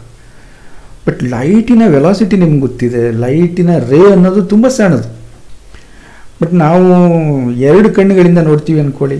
ಸೊ ವೈಡ್ ಆ್ಯಂಗಲಲ್ಲಿ ನೋಡ್ತೀವಿ. ಇಲ್ಲ ಸರ್, ನಾವು ಒಂದು ಐಯನ್ನು ಕ್ಲೋಸ್ ಮಾಡ್ಕೊಂಡು ನೋಡ್ತೀವಿ ಅನ್ಬೋದು. But still there is A gap between the inside the ice. ಐನ ಏನು ಪ್ಯೂಪಿಲ್ ಇದೆ ಆ ಒಂದು ಜಾಗದಲ್ಲಿ ಏನಿದೆ ಸುಮಾರಷ್ಟು ಗ್ಯಾಪ್ ಇರುತ್ತೆ. ಸೊ ಅಷ್ಟು ಗ್ಯಾಪ್ ಸಾಕಾಗುತ್ತೆ ನಮಗೆ. ಹಾಗಾದರೆ ಏನಾಗುತ್ತೆ ನೋಡಿ, ವಿತ್ ಸರ್ಟನ್ ಆ್ಯಂಗಲ್ ಬಂದಾಗ ರೇಸ್ ಏನಾಗುತ್ತೆ ನೋಡಿ, with certain angle to the interface obliquely incident ಆಯಿತು. ಇದು ನಾರ್ಮಲ್ ಇನ್ಸಿಡೆಂಟ್ಸು, ಸೀದಾ ಹೊರಟಾಯ್ತು. ವಿತ್ ಆಬ್ಲಿಕಲಿ ಇನ್ಸಿಡೆಂಟ್ ಆದರೆ ಏನಾಗುತ್ತೆ, ಆ ಒಂದು ನಾರ್ಮಲಲ್ಲಿ ರಿಫ್ರಾಕ್ಷನ್ ಆಗಿ is bending away from the normal. ಯಾಕೆಂದರೆ ಡೆನ್ಸರ್ ಟು ರ್ಯಾರರ್ ಬರ್ತಾ ಇದೆ, bending away from the normal. So ನೀವು ಈ ರೇಸನ್ನು ನೋಡ್ತೀರಿ. ಈ ರೇಸ್ ನಿಮ್ಮ ಕಣ್ಣಿಗೆ ಬಂದಾಗ ಏನಾಗುತ್ತೆ ಕೇಳಿದರೆ, ಈಗಾಗಲೇ ಹೇಳಿದ ಹಾಗೆ ನಮ್ಮ ಐಸ್ ಏನು ಥಿಂಕ್ ಮಾಡುತ್ತೆ ಅಂದರೆ, rays are coming in a straight line. ನಮ್ಮ ಕಣ್ಣಿಗೆ ಯಾವತ್ತೂ ಈ ಥರ ಬೆಂಡ್ ಆಗಿ ಬರುತ್ತೆ ಅಂತ ಗೆಸ್ ಮಾಡೋಕ್ಕೆ ಆಗಲ್ಲ. ಸೌಂಡನ್ನು ಗೆಸ್ ಮಾಡುತ್ತೆ. ಎಲ್ಲೋ ಹಿಂದ್ಗಡೆ ಸೌಂಡ್ ಆದರೆ ನಾವು ತಿರುಗಿ ನೋಡ್ತೀವಿ, ಮುಂದ್ಗಡೆ ಸೌಂಡ್ ಆದರೆ ತಿರುಗಿ ನೋಡ್ತೀವಿ. ಬೆಂಡಾಗಿ ಬಂದಿದೆ, ಆಚೆ ಮಾತಾಡಿರೋದು ಸುತ್ತಾಗಿ ಬಂದಿದೆ, ನಮ್ಗೆ ಗೊತ್ತಾಗುತ್ತೆ, ಆ ಕಡೆ ಎಲ್ಲ ಮಾತಾಡ್ತೀವಿ. ಬಟ್ ಲೈಟಿಗೆ ನಮ್ಮ ಐಸ್ ಹೇಗೆ ಥಿಂಕ್ ಮಾಡುತ್ತೆ ಅಂದರೆ, it's always coming in a straight line.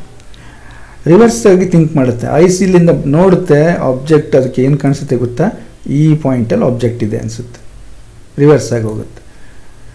So ಏನಾಯಿತು ನಮ್ಮ ಕಣ್ಣಿಗೆ, object seems to be, it is not exactly ಮೇಲೆ ಬಂತನ್ನೋ. ಅದೇ ನಾನು ತಪ್ಪು ಹೇಳಿದ್ದು. ಅಂದರೆ ಕಾಯಿನ್ಸ್ ನೀರಿಂದ ಮೇಲಕ್ಕೆ ಬರುತ್ತೆ ಅಂತ ನಾವು ಮಾತಾಡ್ಬಿಡ್ತೀವಿ ಎಲ್ಲೋ ಒಂದು ಕಡೆ. ಅದು ಹೆಂಗೆ ಅರ್ಥ ಮಾಡ್ಕೊತೀರಿ ನೀವು ಅಂದರೆ, ಕನ್ಫ್ಯೂಸ್ ಆಗಿ ವಾರಗಟ್ಟಲೆ ಕನ್ಫ್ಯೂಸ್ ಆಗಿ ಒಂದಿನ ರೇ ಆಪ್ಟಿಕ್ಸ್ ಸರಿ ಇಲ್ಲ ಅಂದ್ಬಿಡ್ತಾನೆ ಲಾಸ್ಟಿಗೆ. ಸೊ ಈ ಸಣ್ಣ ಮಿಸ್ಟೇಕ್ಗಳು ಆ್ಯಕ್ಚುಲಿ ಏನಾಗುತ್ತೆ ಅಂದರೆ it seems to be it appears to be raised, ಮೇಲೆ ಬಂದಂಗೆ ಕಾಣಿಸುತ್ತೆ. ಈಗ ಸರಿ ಆಯ್ತಾ ಇದು? ಮತ್ತು it appears to be raised, ಮೇಲೆ ಬಂತೇನೋ ಅನ್ನೋ ಥರ, ಅಂದರೆ ಅಷ್ಟು ಮೇಲೆ ಇದೆಯೇನೋ ಅಂತ ನಮಗೆ ಒಂದು ಇಲ್ಯೂಷನ್ ಆಗುತ್ತೆ ಆಪ್ಟಿಕಲ್. ಸೊ ಹಾಗಾಗಿ ಇದಕ್ಕೆ ನಾವೇನಂತೀವಿ ಅಂದರೆ ನಾರ್ಮಲ್ ಶಿಫ್ಟ್ ಅಂತ ಕರಿತೀವಿ. ಕ್ಲಿಯರ್? ಯಾಕೆ ಹಿಂಗಾಯ್ತು ಅಂತ ಗೊತ್ತಾಯ್ತಲ್ಲ. ನೀವು ಸರ್ ಇಲ್ಲೊಂದಿದೆ ಇಷ್ಟು ದೂರನ ಅಂಥೇಳಿ ಡಯಾಗ್ರಾಮ್ ಇದು ಮಕ್ಕಳೇ. ಸೊ ಡಯಾಗ್ರಾಮನ್ನು ನಾನು ಈ ಅಮೀಬಾ ಪ್ಯಾರಾಮೀಸಿಯಂ ತನ್ಕೊಂಡು ನಿಮ್ಮ ಬೋರ್ಡ್ ಮೇಲೆ ಅಂಟಿಸಿ ನಾನು ತೋರಿಸಿದ್ರೆ ನಿಮ್ಗೆ ಕಾಣಿಸುತ್ತೆ. ಅದು ಏನು ಮಾಡಬೇಕು? ಮೈಕ್ರೋಸ್ಕೋಪ್ ಹಾಕಿ ಎನ್ಲಾರ್ಜ್ ಮಾಡಬೇಕು. ಸೊ ಇದು ಒಂದು ಎನ್ಲಾರ್ಜ್ ಡಯಾಗ್ರಾಮ್ ದೊಡ್ಡದಾಗಿ ಮಾಡಿ ತೋರಿಸಿರೋದು. ಬಟ್ ಇದು very close to this normal line. ಈ ಲೈನ್ ಏನಿದೆ ತುಂಬ ಹತ್ರ ಇದೆ, ಇಲ್ಲೇ ಇದೆ. So even you are closed one eye, if you are able to view in a single eye, then also there is a refraction. ಅಲ್ಲೂ ಕೂಡ ರಿಫ್ರಾಕ್ಷನ್ ಇದೆ. So due to that refraction the object appears to be raised. ಇದು ಮೇಲೆ ಬಂದಂಗೆ ಕಾಣಿಸುತ್ತೆ. Okay. So ಇಲ್ಲಿಗ ನಮಗೆ ಏನು ಅಂದರೆ ಮೇಯ್ನಾಗಿ 2 ಪಾಯಿಂಟ್ಗಳು ಗೊತ್ತಾಯಿತು. ಒಂದೇನು ಅಂದರೆ ಆ್ಯಕ್ಚುಲಿ ಈ ಒಂದು ಶೈನಿ ಆಬ್ಜೆಕ್ಟು ಎಷ್ಟು ಡೀಪಲ್ಲಿದೆ ಅನ್ನುವಂಥದ್ದು, ಅದಕ್ಕೆ ನಾವು ರಿಯಲ್ ಡೆಪ್ತ್ ಅಂತ ಕರಿತೀವಿ. So that is the real depth of the object. But ನಮಗೀಗ ಹೆಂಗೆ ಕಾಣಿಸ್ತಾ ಇದೆ? ಅದು ಇಲ್ಲಿ ಬಂದಂಗೆ ಕಾಣಿಸ್ತಾ ಇದೆ. ಹೌದಾ? ಆ್ಯಕ್ಚುಲಿ ಇರೋದಿಲ್ಲ ಅದು. It seems to be, it appears to be somewhere here. So ಅದಕ್ಕೆ ನಾವೇನಂತೀವಿ ಅಂದರೆ ಅದು ನಿಜವಾದ ಡೆಪ್ತ್ ಅಲ್ಲ, ಅದು ಅಪರೆಂಟ್ ಡೆಪ್ತ್ ಅಂತ ಕರಿತೀವಿ. ಅಪರೆಂಟ್ ಡೆಪ್ತ್ ಅಂತೇಳಿ. ಓಕೆ. ಸೊ ಈಗ ನಾವು ಎಕ್ಸ್ಪ್ರೆಷನನ್ನು ನೋಡ್ಬಿಡೋಣ. ಇಲ್ಲೂ ಕೂಡ ಡೆರಿವೇಷನ್ ನಿಮ್ಮ ಸಿಲೆಬಸ್ಸಿಗಿಲ್ಲ. So expression for normal shift is NS equals to T. T ಅಂದರೆ ಏನು? ಸೊ ಟಿ ಅನ್ನೋದು ಇಲ್ಲಿ once again thickness, that is the thickness ಅನ್ನೋದಕ್ಕೆ ಯಾವುದು ಕೇಳ್ತೀವಿ ನಾವು? Depth of the water. ಈ ಡೆಪ್ತ್ ಇದೆಯಲ್ಲ ಇದರದ್ದು, ಈ ಡೆಪ್ತ್ ಆಫ್ ದ ವಾಟರ್ಗೆ ನಾವು ಜಸ್ಟ್ ಈಗ ಸ್ಲ್ಯಾಬಿಗೆ ನೋಡಿದ್ವಲ್ಲ ಹಾಗೆ, ಅಂದರೆ ಏನಾಯ್ತು ರಿಯಲ್ ಡೆಪ್ತ್ ಅಂತೀವಲ್ಲ ನಾವು. So that is T. Real depth ಇದೆಯಲ್ಲ, ಎಷ್ಟರವರೆಗೆ ನೀರು ತುಂಬಿಕೊಂಡಿದೆ, ಬಾಟಮ್ ಅಂದರೆ ಎಲ್ಲಿದೆ? ಬಾಟಮಲ್ಲಿದೆ. ಬಾಟಮಿಂದ ಟಾಪ್ವರೆಗಿರೋ ಡಿಸ್ಟೆನ್ಸನ್ನು ಟಿ ಅಂತ ತಗೋತೀವಿ. ಹಾಗಾಗಿ NS equals to T into 1 - 1/n. N ಅನ್ನೋದೇನು ಅಂದರೆ refractive index of the denser medium. So ಮೇಲ್ಗಡೆ ಏರ್ ಮೀಡಿಯಮ್ ಇದೆ. ಸೊ ಹಾಗಾಗಿ ನಾವು ಒಂದು ರಿಫ್ರಾಕ್ಟಿವ್ ಇಂಡೆಕ್ಸನ್ನು ಹೇಳಿದ್ರೆ ಸಾಕು. ಯಾಕೆ ಏರ್ ಮೀಡಿಯಮ್ ಬೇಡ? ನಿಮ್ಗೆ ಈಗಾಗಲೇ ವ್ಯಾಲ್ಯೂ ಗೊತ್ತಾಗಿದೆ. For air medium N is equal to 1. Okay.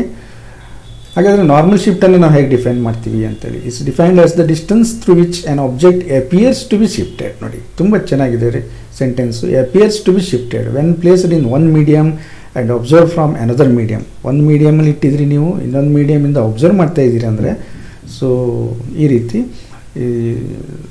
Distance through which an object appears to be shifted, ಅಲ್ಲಿ ಮೇಲಕ್ಕೆ ಬಂದಾಗ ಕಾಣಿಸುತ್ತೆ ಅನ್ನುವಂಥದ್ದು. ಓಕೆ.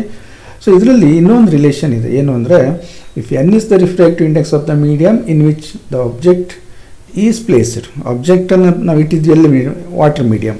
ಸೊ ಈ ಒಂದು ಮೀಡಿಯಮಲ್ಲಿ ರಿಫ್ರಾಕ್ಟಿವ್ ಇಂಡೆಕ್ಸ್ N ಆಗಿದ್ದರೆ ನಾವು N ಫೈಂಡ್ ಔಟ್ ಮಾಡ್ಬೋದು. ನೀವು ಜಸ್ಟ್ ಇದನ್ನು ಫೈಂಡ್ ಔಟ್ ಮಾಡಿದರೆ ಸಾಕು. Real depth divide by apparent depth. ಇದೊಂದು ಎಕ್ಸ್ಪೆರಿಮೆಂಟನ್ನು ಮಾಡ್ತೀರಿ ನೀವು ಲ್ಯಾಬಲ್ಲಿ. So real depth divide by apparent depth ಅಂತೇಳಿ, that is refractive index. N is equal to real depth divide by apparent depth. Okay. So ಮುಂದಕ್ಕೆ ಏನು ಕೇಳಿದರೆ ಒಂದು ಫಿನಾಮಿನವನ್ನು ನೋಡೋಣ. Advanced sunrise and delayed sunset. So ಈ ಸನ್ರೈಸ್ ಮತ್ತು ಸನ್ಸೆಟ್ಟನ್ನು ನೀವು ನೋಡೋಕೆ ತುಂಬ ಇಷ್ಟಪಡ್ತೀರಿ. ಅದರಲ್ಲಿ ಸ್ಪೆಷಲಿ ಸನ್ಸೆಟ್ ನೋಡೋಕೆ ಭಾಳ ಖುಷಿಯಾಗುತ್ತೆ. ಭಾಳ ಮಕ್ಳಿಗೆ ಸನ್ರೈಸ್ ನೋಡೋಕೆ ಕಷ್ಟ ಆಗುತ್ತೆ, ಯಾಕೆಂದರೆ ಆ ಟೈಮಿಗೆ ಎದ್ದು ಕೂತ್ಕೋಬೇಕಲ್ವ. ಬಟ್ ಏನಾಗುತ್ತೆ ಅಂದರೆ, ಈ ಅರ್ತ್ ಒಂದು ಸ್ಪೆರಿಕಲ್ ಇರುತ್ತೆ. ಸನ್ ಈಸ್ ಫಾರ್ ಅವೇ, ಸನ್ನಿಂದ ರೇಸ್ಗಳು ನಮ್ಮ ಕಡೆಗೆ ಬರಬೇಕು. ಸೊ ಆಗಲೇ ಹೇಳಿದಾಗೆ ನಮಗೆ ಈ ಅರ್ತಿಗೆ ಏನಾಗಿರುತ್ತೆ ಕೇಳಿದರೆ ಒಂದು ಅಟ್ಮಾಸ್ಫಿಯರ್ ಇದೆ. ಇಲ್ಲೊಬ್ಬ ಅಬ್ಸರ್ವರ್ ಏನು ಮಾಡ್ತಾನೆ ಕೇಳಿದರೆ, ಬೆಳಗ್ಗೆ ಎದ್ದು ನಿಂತ್ಕೊಂಡು ಸನ್ರೈಸನ್ನು ನೋಡ್ಲಿಕ್ಕೆ ಹೋಗ್ತಾನೆ. ಸೊ ಹೆಡ್ಡಿಂಗ್ ಏನಿದೆ? Advanced sunrise and delayed sunset. ಬೇಗ ಆ್ಯಕ್ಚುಲಿ ಸನ್ರೈಸ್ ಆಗಿರೋದಿಲ್ಲ, ಸೂರ್ಯ ಉದಯ ಆಗಿರೋದಿಲ್ಲ, ಬಟ್ ನಮಗೆ ಸೂರ್ಯ ಕಾಣಲಿಕ್ಕೆ ಸ್ಟಾರ್ಟ್ ಆಗುತ್ತೆ. ಡಿಲೇಡ್ ಸನ್ಸೆಟ್ ಅನ್ನೋದೇನು ಅಂದರೆ, ಸೂರ್ಯ ಮುಳುಗಿರುತ್ತೆ, still we are able to see the sun. ಆವಾಗಲೂ ಸೂರ್ಯನನ್ನು ನೋಡ್ಬೋದು. ಇದು ಯಾಕೆ, ಹೇಗೆ ಅನ್ನುವಂಥದ್ದು. ಈ ಅರ್ಥನ ನಾವು ತಗೊಂಡಿದ್ವಿ. ಇಲ್ಲಿ ಒಬ್ಬ ಅಬ್ಸರ್ವರ್ ನಿಂತ್ಕೊಂಡು ನೋಡ್ತಾ ಇದ್ದಾನೆ ಅಂದ್ಕೊಳ್ಳಿ. ಸೊ ಈ ಅರ್ತಿಗೆ ಒಂದು ಅಟ್ಮಾಸ್ಫಿಯರ್ ಇದೆ. ಅರ್ತ್ಗೆ ಒಂದು ಅಟ್ಮಾಸ್ಫಿಯರ್ ಇದೆ, ಕರೆಕ್ಟಾ? ಅರ್ತಿಂದ ಸುಮಾರು ಕಿಲೋಮೀಟ್ರ್ ಇದೆ, ಅದರ ಆಚೆ ಏನೂ ಇಲ್ಲ. Vacuum vacuum vacuum. ಈಗ ಏನಾಗುತ್ತೆ ಅಂದರೆ, ಒಂದು ಸನ್ ಇಲ್ಲೆಲ್ಲೋ ಇದೆ ಅಂದ್ಕೊಳ್ಳಿ. So this is the real position of the sun. ಸೂರ್ಯ ಏನಾಗಿದೆ, ಇಲ್ಲಿ ಬರ್ತಾ ಇದೆ, ಸನ್ ಇಸ್ ದೇರ್. ಏನಾಗುತ್ತೆ, ಎಲ್ಲ ಕಡೆ ರೇಸನ್ನು ಸೆಂಡ್ ಮಾಡ್ತಾ ಇರುತ್ತೆ, ಬಟ್ ರೇಸ್ ಹೀಗೆ ಹೊರಟೋಗುತ್ತೆ ಮೇಲಕ್ಕೆ. ಇವನಿಗೆ ಕಣ್ಣಿಗೆ ಬರೋದಿಲ್ಲ, ಕಾಣಿಸೋದಿಲ್ಲ ಇವನಿಗೆ ಕಾಣಿಸಿದ್ರೆ ಮಾತ್ರ ಸನ್ ಎಲ್ಲಿದೆ ಅಂತ ಗೊತ್ತಾಗುತ್ತೆ. ಓ ಸನ್ರೈಸ್ ಆಯಿತು ಅಂತ ಅವ್ನು ಹೇಳ್ಬೋದು. ಬಟ್ ಈ ಅನ್ಏಬಲ್ ಟು ಸಿ ಯಾಕೆ ಹೇಳಿ, ಒಂದು ಹಾರಿಜಾನ್ ಅಂತ ಕರಿತೀವಿ ನಾವು. ಈ ಹಾರಿಜಾನ್ ಅಂದರೆ ಏನು? ಸೊ ನೀವು ಒಂದ್ಸರಿ ಹೊರಗಡೆ ಹೋಗಿ ಅಲ್ಲಿ ಹೊರಗಡೆ ದೂರಕ್ಕೆ ನೋಡಿ ಏನು ಕಾಣಿಸುತ್ತೆ, the line joining the sky and earth. Sky ಮತ್ತು ಅರ್ಥನ್ನು ಏನು ಮಾಡಿದೆ, ಒಂದು ಕನೆಕ್ಟಿಂಗ್ ಲೈನ್ ಕಾಣಿಸುತ್ತೆ ನಮಗೆ, ಅದಕ್ಕೆ ಹಾರಿಜಾನ್ ಅಂತ ಕರೀತಾರೆ. ಸೊ ನೀವು ಹೊರಗಡೆ ನೋಡಿದರೆ ಎಲ್ಲೋ ಒಂದು ಲೈನ್ ಹೇಳ್ದಂಗೆ ಇರುತ್ತೆ ನೋಡಿ, ಸ್ಕೈ ಮತ್ತು ಅರ್ತ್ ಸರ್ಫೇಸು ಕನೆಕ್ಟ್ ಆಗಿರೋ ಥರ ಕಾಣಿಸುತ್ತೆ, ಅದಕ್ಕೆ ಹಾರಿಜಾನ್ ಅಂತ ಕರೀತಾರೆ. ಸೊ ಬಿಲೋ ಹಾರಿಜಾನ್ ಅಥವಾ ಬಿಯಾಂಡ್ ಹಾರಿಜಾನ್ ಏನೇ ಇದ್ದರೂ ನಮ್ಮ ಕಣ್ಣಿಗೆ ಕಾಣಿಸೋದಿಲ್ಲ. ಇದ್ರ ಕೆಳಗಡೆ ಇರುವಂಥ ಆಬ್ಜೆಕ್ಟು ಯಾವುದೇ ಕಾಲಕ್ಕೂ ಕಾಣಿಸ್ಬಾರ್ದು. ಬಟ್ ಇಲ್ಲೇನಾಗುತ್ತೆ ಅಂದರೆ ಲೈಟ್ ಫಿನಾಮಿನಾ ನೋಡಿ ಏನು ಅಂತೇಳಿ, ಸನ್ನಿಂದ ಬಂದಿರುವಂಥ ಲೈಟು ಏನಾಗುತ್ತೆ, ಇದು ವ್ಯಾಕ್ಯೂಮ್, ಏನೇನೋ ಪ್ರಾಬ್ಲಮ್ ಇಲ್ಲದೆ ಸ್ಟ್ರೇಟಾಗಿ ಬಂತು. ಬಟ್ ಇಲ್ಲಿ ಎಂಟ್ರ್ ಆಗ್ತಿದ್ದಂಗೆ ಇಲ್ಲೊಂದು ಅಟ್ಮಾಸ್ಫಿಯರ್ ಇದೆ. ಈ ಅಟ್ಮಾಸ್ಫಿಯರಲ್ಲಿ ಏನಾಗಿರುತ್ತೆ, ಇಲ್ಲಿ compared to the different layers ಟಾಪಲ್ಲಿ ರ್ಯಾರರ್ ಇರ್ತದೆ, ಬರ್ತಾ ಬರ್ತಾ ಬರ್ತಾ ಡೆನ್ಸರ್ ಆಗ್ತಾ ಬರುತ್ತೆ. So each and every point ಏನಾಗುತ್ತೆ, ರಿಫ್ರಾಕ್ಷನ್ ಆಗ್ತಾ ಬರುತ್ತೆ. ಸೊ ರಿಫ್ರಾಕ್ಷನ್ ಆಗುವಾಗ ಏನಾಯಿತು ಕೇಳಿದರೆ, ರ್ಯಾರರ್ ಟು ಡೆನ್ಸರ್ ಎಂಟ್ರಿ ಆಯಿತು ನೋಡಿ. ವ್ಯಾಕ್ಯೂಮ್ ರ್ಯಾರರ್ ಆಗೋಯ್ತು, ಈಗ ಏರ್ ಮೀಡಿಯಮ್ ಡೆನ್ಸರ್ ಆಯಿತು ನೋಡಿ. ನಾವು ವ್ಯಾಕ್ಯೂಮ್ ಜೊತೆ ಹೋದಾಗ ಏರ್ ಕೂಡ ಡೆನ್ಸರ್ ಆಗಿಬಿಡುತ್ತೆ. ಸೊ ಇಲ್ಲ ನಾರ್ಮಲ್ ಡ್ರಾ ಮಾಡಿದರೆ it's bending towards the normal, rarer to denser ಹೋಗ್ತಾ ಇದೆ. ಹಾಗಾಗಿ ಏನಾಗುತ್ತೆ ಅಂದರೆ ಈ ಥರ ಬೆಂಡ್ ಆಗಿ ಅವನಿಗೆ ಕಾಣಲಿಕ್ಕೆ ಶುರು ಆಗುತ್ತೆ. ಇದು ಈಗ ಕಂಪ್ಲೀಟ್ ಅಲ್ಲಲ್ಲಿ ಬೆಂಡ್ ಆಗ್ತಾ ಬಂದಿರುವಂಥದ್ದು. ಬಟ್ ಅವನಿಗೆ ಏನಾಗುತ್ತೆ ನೋಡಿ, ಅವನಿಗೆ ಇಲ್ಲಿ ಕಾಣಿಸೋದಿಲ್ಲ, ಅವನಿಗೆ ಇಲ್ಲಿರೋ ಸನ್ನು ಕಾಣಿಸುತ್ತೆ, ಬಟ್ ಸನ್ ಇಲ್ಲಿದೆ ಅಂತ ಅನಿಸೋದಿಲ್ಲ. ಯಾಕೆಂದರೆ ನಾನು ಅವಾಗಲಿಂದ ಹೇಳ್ತಾ ಇದ್ದೇನೆ, so eye feels that the rays are coming in a straight line. ಕಣ್ಣಿಗೆ ಏನು ಅನಿಸುತ್ತೆ, ಸ್ಟ್ರೇಟ್ ಲೈನಿಂದ ಬರ್ತಾ ಇದೆ ಅಂತೇಳಿ. ಸೊ ಅವನಿಗೆ ಏನು ಅನಿಸುತ್ತೆ, ಇಲ್ಲಿಂದ ಬರ್ತಾ ಇದೆ ಅನಿಸುತ್ತೆ. ಹಾಗಾಗಿ ಏನಾಗುತ್ತೆ ಕೇಳಿದರೆ, ಇವನೇನು ಫೀಲ್ ಮಾಡ್ತಾನೆ ಅಂದರೆ ಸನ್ರೈಸ್ ಆಗೋಯ್ತು ಅಂತ ಫೀಲ್ ಮಾಡ್ತಾನೆ. Okay, once again it is enlarge diagram, ದೊಡ್ಡ ಮಾಡಿರೋ ಡಯಾಗ್ರಾಮು. ಈ ಆ್ಯಂಗಲ್ ಎಷ್ಟಿರುತ್ತೆ ಗೊತ್ತಾ, ಇದು ಈ ರಿಯಲ್ ಪೊಸಿಷನ್ ಮತ್ತು ಅಫರೆಂಟ್ ಪೊಸಿಷನ್ ಅಂತೀವಿ ನಾವು ಇದಕ್ಕೆ. ಇದರ ಮಧ್ಯದ ಆ್ಯಂಗಲು 1/2 ಡಿಗ್ರಿ ಇರುತ್ತೆ. ಸೊ ಟೈಮ್ ವೇರಿಯೇಷನ್ ಎಷ್ಟು ಗೊತ್ತಾ, time variation only 2 minutes. 2 minutes early ನಮ್ಮ ಸನ್ ಕಾಣಿಸ್ತಾನೆ. ಸೊ ಹಾಗೆ ಇಲ್ಲಿ ಬಂದರೆ ಸನ್ಸೆಟ್ ಆಗುವಾಗ ಬಂದರೆ ಸನ್ಸೆಟ್ ಆಗೋಗಿ 2 ಮಿನಿಟ್ಸ್ವರೆಗೂ ನಮ್ಮ ಸನ್ ಕಾಣಿಸ್ತಾ ಇರುತ್ತೆ. ಇದು ನಾನು ಸತ್ಯ, ಇದು ಜೋಕ್ ಏನಲ್ಲ, ಇದು ನಿಜ. ಬಟ್ ಏನಾಗುತ್ತೆ ಆಮೇಲೆ ಈ ಆ್ಯಂಗಲ್ ಗ್ರ್ಯಾಜುವಲಿ ಡಿಕ್ರೀಸ್ ಆಗ್ತಾ ಬರುತ್ತೆ ನೋಡಿ. ಆ್ಯಂಗಲ್ ಆಫ್ ಇನ್ಸಿಡೆನ್ಸ್ ಏನಾಗುತ್ತೆ, ಕಡಿಮೆ ಆಗ್ತಾ ಬರುತ್ತೆ, ರಿಫ್ರಾಕ್ಷನ್ ಆ್ಯಂಗಲ್ ಕಡಿಮೆ ಆಗ್ತಾ ಬರುತ್ತೆ. ಸೊ ಎರಡು ಏನಾಗುತ್ತೆ ಕೇಳಿದರೆ, ಎರಡೆರಡು ಸನ್ ಕಾಣಿಸೋದಿಲ್ಲ ಯಾವ ಕಾಲಕ್ಕೂ. ಬಟ್ ಇಲ್ಲಿ ಕಾಣಿಸೋದೇ ಇಲ್ಲ. ಇದರಿಂದ ಬಂದಿರೋ ರೇ ನಮ್ಗೆ ಇಲ್ಲಿಂದ ಬಂದಂಗೆ ಕಾಣಿಸುತ್ತೆ. ವಿ ಫೀಲ್ ದಟ್, ನಮಗೆ ಇಲ್ಲಿಂದ ಬಂದಾಗ ಅನಿಸುತ್ತೆ. It seems to be, it appears to be somewhere here. ಅದಕ್ಕೆ ಅಪರೆಂಟ್ ಪೊಸಿಷನ್ ಅಂತ ಕರಿತೀವಿ, ಇಲ್ಲಿದೆಯೇನೋ ಅಂತ ಅನಿಸುತ್ತೆ. ಬಟ್ ಇದು ಒಂದು ಆಪ್ಟಿಕಲ್ ಫಿನಾಮಿನಾ. ಸೊ ಹಾಗೆ ಗ್ರ್ಯಾಜುವಲಿ ಏನಾಗುತ್ತೆ, ಇದು ಮೇಲಕ್ಕೆ ಬರ್ತಾ ಬರ್ತಾ ಈ ಆ್ಯಂಗಲ್ 0 ಆಗಿಬಿಡುತ್ತೆ, ನಾರ್ಮಲ್ ಇನ್ಸಿಡೆನ್ಸ್ ಆಗುತ್ತೆ. ಸೊ ನಾರ್ಮಲ್ ಇನ್ಸಿಡೆನ್ಸ್ ಆದಾಗ ಏನೂ ಡಿಲೇ ಇರುವುದಿಲ್ಲ, ನ್ಯಾಚುರಲ್ ಆಗಿ ನಮಗೆ ಅಲ್ಲೇನು ಡಿಲೇನೂ ಇಲ್ಲ, ಅಡ್ವಾನ್ಸ್ಡು ಇಲ್ಲ. ಸೊ ಆ ರೀತಿ ಆಗುತ್ತೆ. ಯಾವಾಗ ಲೈಟು ಈ ರೀತಿ ರಿಫ್ರಾಕ್ಷನ್ ಆಗಿ ಬರುತ್ತೋ ಆವಾಗ ಮಾತ್ರ ಈ ಫಿನಾಮಿನಾವನ್ನು ಅಬ್ಸರ್ವ್ ಮಾಡ್ಬೋದು. Okay, so next okay, end of part 4th ಕ್ಲಾಸಿನ ವಿಡಿಯೋ ಕಂಪ್ಲೀಟ್ ಆಗಿದೆ. ಸೊ ನೆಕ್ಸ್ಟ್ ಕ್ಲಾಸಿಗೆ ಮತ್ತೆ ರಿಫ್ರಾಕ್ಷನ್ ಮೇಲೆ ಮುಂದಕ್ಕೆ ಹೋಗೋಣ ನಾವು. ಓಕೆ, ನೋಡ್ತಾ ಇರಿ. ಮತ್ತು ಯಾರಿಗೆ ಈ ಒಂದು ಕನ್ನಡ ಇನ್ಸ್ಟ್ರಕ್ಷನ್ ಇಷ್ಟ ಆಗುತ್ತೋ ಅವರಿಗೆಲ್ಲ ಇದನ್ನು ಶೇರ್ ಮಾಡಿ, ಯಾಕೆಂದರೆ ಎಲ್ಲರೂ ಯೂಸ್ ಆಗಲಿ ಅಂತೇಳಿ. Thank you.